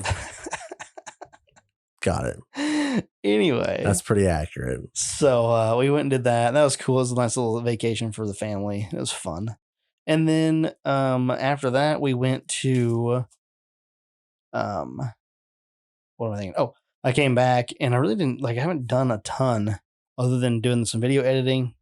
And then also Mike came over and had a bro day. I know. I saw your pictures. Yep. And then we sat underneath the Jeep and tried to figure out how to 4-link it. Yes. That's exactly what we're doing. Yeah. It's 4-link. It's not at all what you came up with. You're just lying to shut me up. That's how that goes some days. It's working. It's working. It's working. Awesome. You got anything else? That's all I got. That's it? Shut her down. It's the whole thing? I gotta go to bed. Fuck, I gotta go. I have to go edit this and get it out before midnight. I had to drive. Before midnight. All the days. My son woke me up at 6:30. Oh, God, it's 11. There's no way this is coming out before midnight. It's all right. But not happening. This is such a good content episode. It's worth the extra hours. It's the story times. Yep. Well, the problem with this was you either got this week's podcast 2 days after the last podcast, which, let's be honest, I didn't do shit in those 2 days. Yep. So whoop-de-fucking-do, cool story. Or you get an hour late. Or you get it a couple hours late and you get the freshest, hottest update on Outlaw Offroad Mid-America Finals and the best park in the world. Ooh, that's saying a lot. I don't know. I mean, I challenge someone to find me one better. I mean, honestly. Yeah. Fuck. Sounds pretty awesome. It's absolutely I'm gonna look it up ridiculous. and see what it looks like. It's fucking ridiculous. Yeah. That's all I can say. Awesome. Because it's all free, all inclusive. And oh, by the way, everything is nice as shit. Could it have a little bit more technical trails? Yes. Could it have a little bit more mud bog for the mud folks? Yes. Could it have, maybe some more rock gardeny kind of things? Yes. Mm-hmm. But you know what? It's a good, solid riding park. And when you're done riding for the day, have some free beer at the pool. Yeah. With your family. Very kid activated. It's new, so hopefully it'll grow. And man, there's a lot of tracks here. Jesus. There's short course track you can get down. This isn't it. There's some bounty hills you can get down. They got a cabin in the back that you can rent. And there's a stocked pond on property you can fish. Really? Forgot about that. A stocked pond you can fish? Stocks a pond in the back there. Has some big ass bass apparently. Sign me up. So I'm saying I'm just looking at it. Looks like it's an event, like at a park for events. Like there's all the pictures are pictures of like events going on. There's no trail riding pictures. Keep scrolling. I'm scrolling. I'm waiting for some trails. You'll get there. I mean, I see some stuff, but I don't see like legit trails. You're thinking too far into it, I'm saying. Why? So it's not like that. It's just not. I mean, it's a nice riding park. Yeah. There's just trails. I mean, they're not even like huge rock. This literally just like trails. Yeah. Huh. You could just ride around, put some miles on the old shit, and have a good day. But there's some shit you can get off of and get hit and start hitting and have a good. Well, because they had the event there with the hill killing and stuff. Like so, theoretically there should be some good hills there, right? If you're ballsy enough to hit them. Rumor ballsy has it somebody climbed the first of the 3 bounty hills the night before in a razor. Oh. But of course nobody had video or pictures of it, so bullshit, Right. But was there tire tracks? It looked like somebody was up there fucking around, but yeah. I mean, I don't know. Huh. That was the rumor that I heard. Did anybody see a video of it? I did not when I asked. Oh, so when I asked, nobody provided a video. Nobody was able to go. I was like, oh, you got it on video? No. All right, well, then shut up and go away. So where's the pool? I'm looking at the Mid-America Off-Road Park, and I see looking at Mid-America Outdoors? Yeah, Mid-America Outdoors. Yep. Huh. I'm just on Google Maps, like looking straight down at it. Oh, that's not even close to accurate there, bro. Why? Because it's not. It's the pool's old. not even built there. Wow. The cabins aren't even on it. I mean, like, yeah, it ain't even close. Yeah. Huh. Because I did the same thing, and I was like, what a... Oh, it's none... Nope, none of it's gone. It's not even there. Weird. That's how new it all is. Interesting. And like, come on, Google. Update your shit so I can see what this looks like. Here's the shop. I mean, I have these other pictures or whatever that you can see. So this is all built out now. Oh, okay. That's one big ass bar. That's just the shop. Jeez. The shop. That's the shop. I have like a newer updated photo. Like this one here with the pool in the back. Reach for it. So I'm leaning back. Boy, we're going to shut this down. Now you guys are just getting bonus. So that is half of the pool. It's half of the pool? The other half of the pool. So this is half of it. Yeah. The other half L's off like this and is under that overhang. Oh. It's covered pool. Dude, I'm not even shitting you. There were kids coming off the fucking roof into the pool on Thursday night. It was pretty fucking cool. How are they getting up there? They climb around to the edge. And of course, the like parents are like, don't do it. Don't do it. And there's like 12 of us going, do it. But you won't do it. Well, I've got to do it. I'm like, he's got to do it. Yeah, he's got to. It's not my kid jumping off a fucking roof. I don't care. Yeah, it was awesome. Look at these like air, like these. Yeah, he had 2 big ass inflatable like water thingamajiggers. Like out in the grass or right behind the pool. You could walk from the pool deck right down the thing. Rumor has it there's a big splash pad for the kiddos going in back there. Within the next year.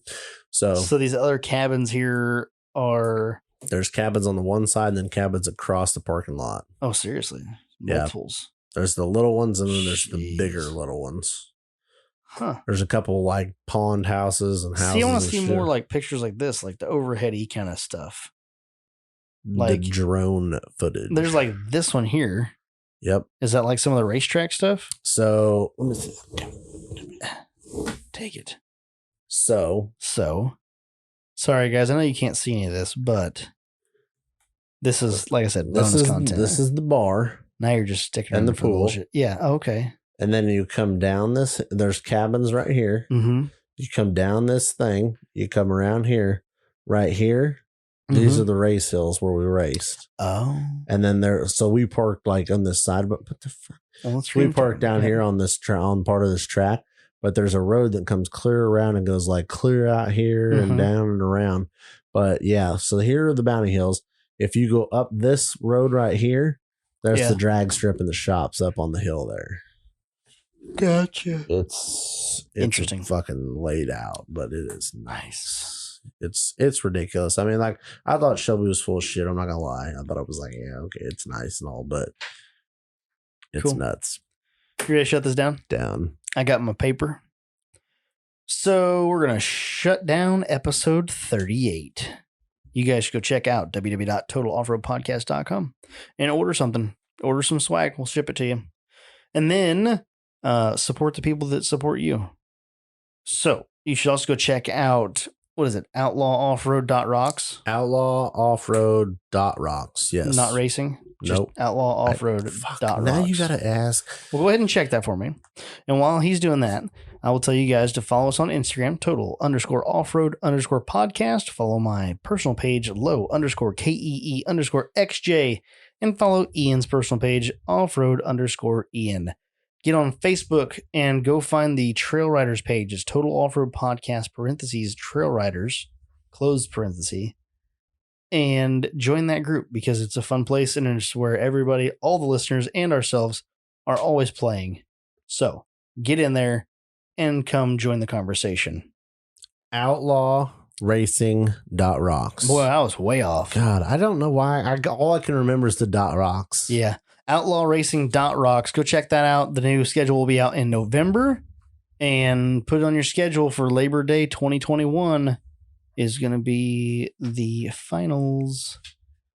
Also, give Chris a call over at Complete Off-Road. 563-583-5363.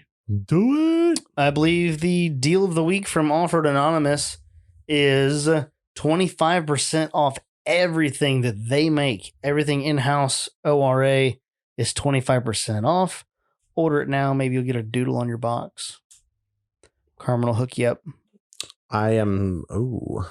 And then Crawler Off-Road. If you need some gear, get you some crawler stuff. CrawlerOffroad.com. Anybody else you want to shout out? I haven't bought anything for a couple days. Okay. So I have no product reviews to shout out. So no. I just bought some zip lockers, but I can't review them yet. I Yukon the cannot World. they look good. Yukon the World. I like that. Yeah, I don't think I have done much. Yeah. You haven't done shit. You lazy bum. Except for drive your rig. Dude, the worst part about being two-wheel drive is it doesn't climb shit for fuck. So you have to have to get on it. Bro. Was that awesome? Yeah. It feel good? It was. How was the 3-0 or the 3-1 ratio? Feel good? I don't hate it. Okay. In the little bit that I tooled around with it. It'd be better when it's four-wheel drive. Yeah. Mm-hmm.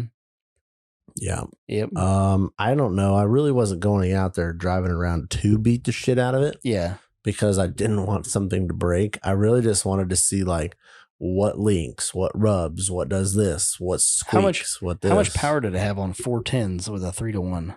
I mean, it got fucking. You hit it and it got it? It get moving. When do I get to ride in it? I don't know. When it fucking quits fucking leaking or pissing brake fluid or fucking steers correctly. Steers right. Dude, okay. I tell you what, because they have you go across the road and then you go down this dirt road kind of thing to go to some other trails off to the side. Yeah. And I mean, it was 12:30 in the morning. And I go down this road. I'm like, hey, nobody fucking, you can see for fucking ever. And I'm like, right.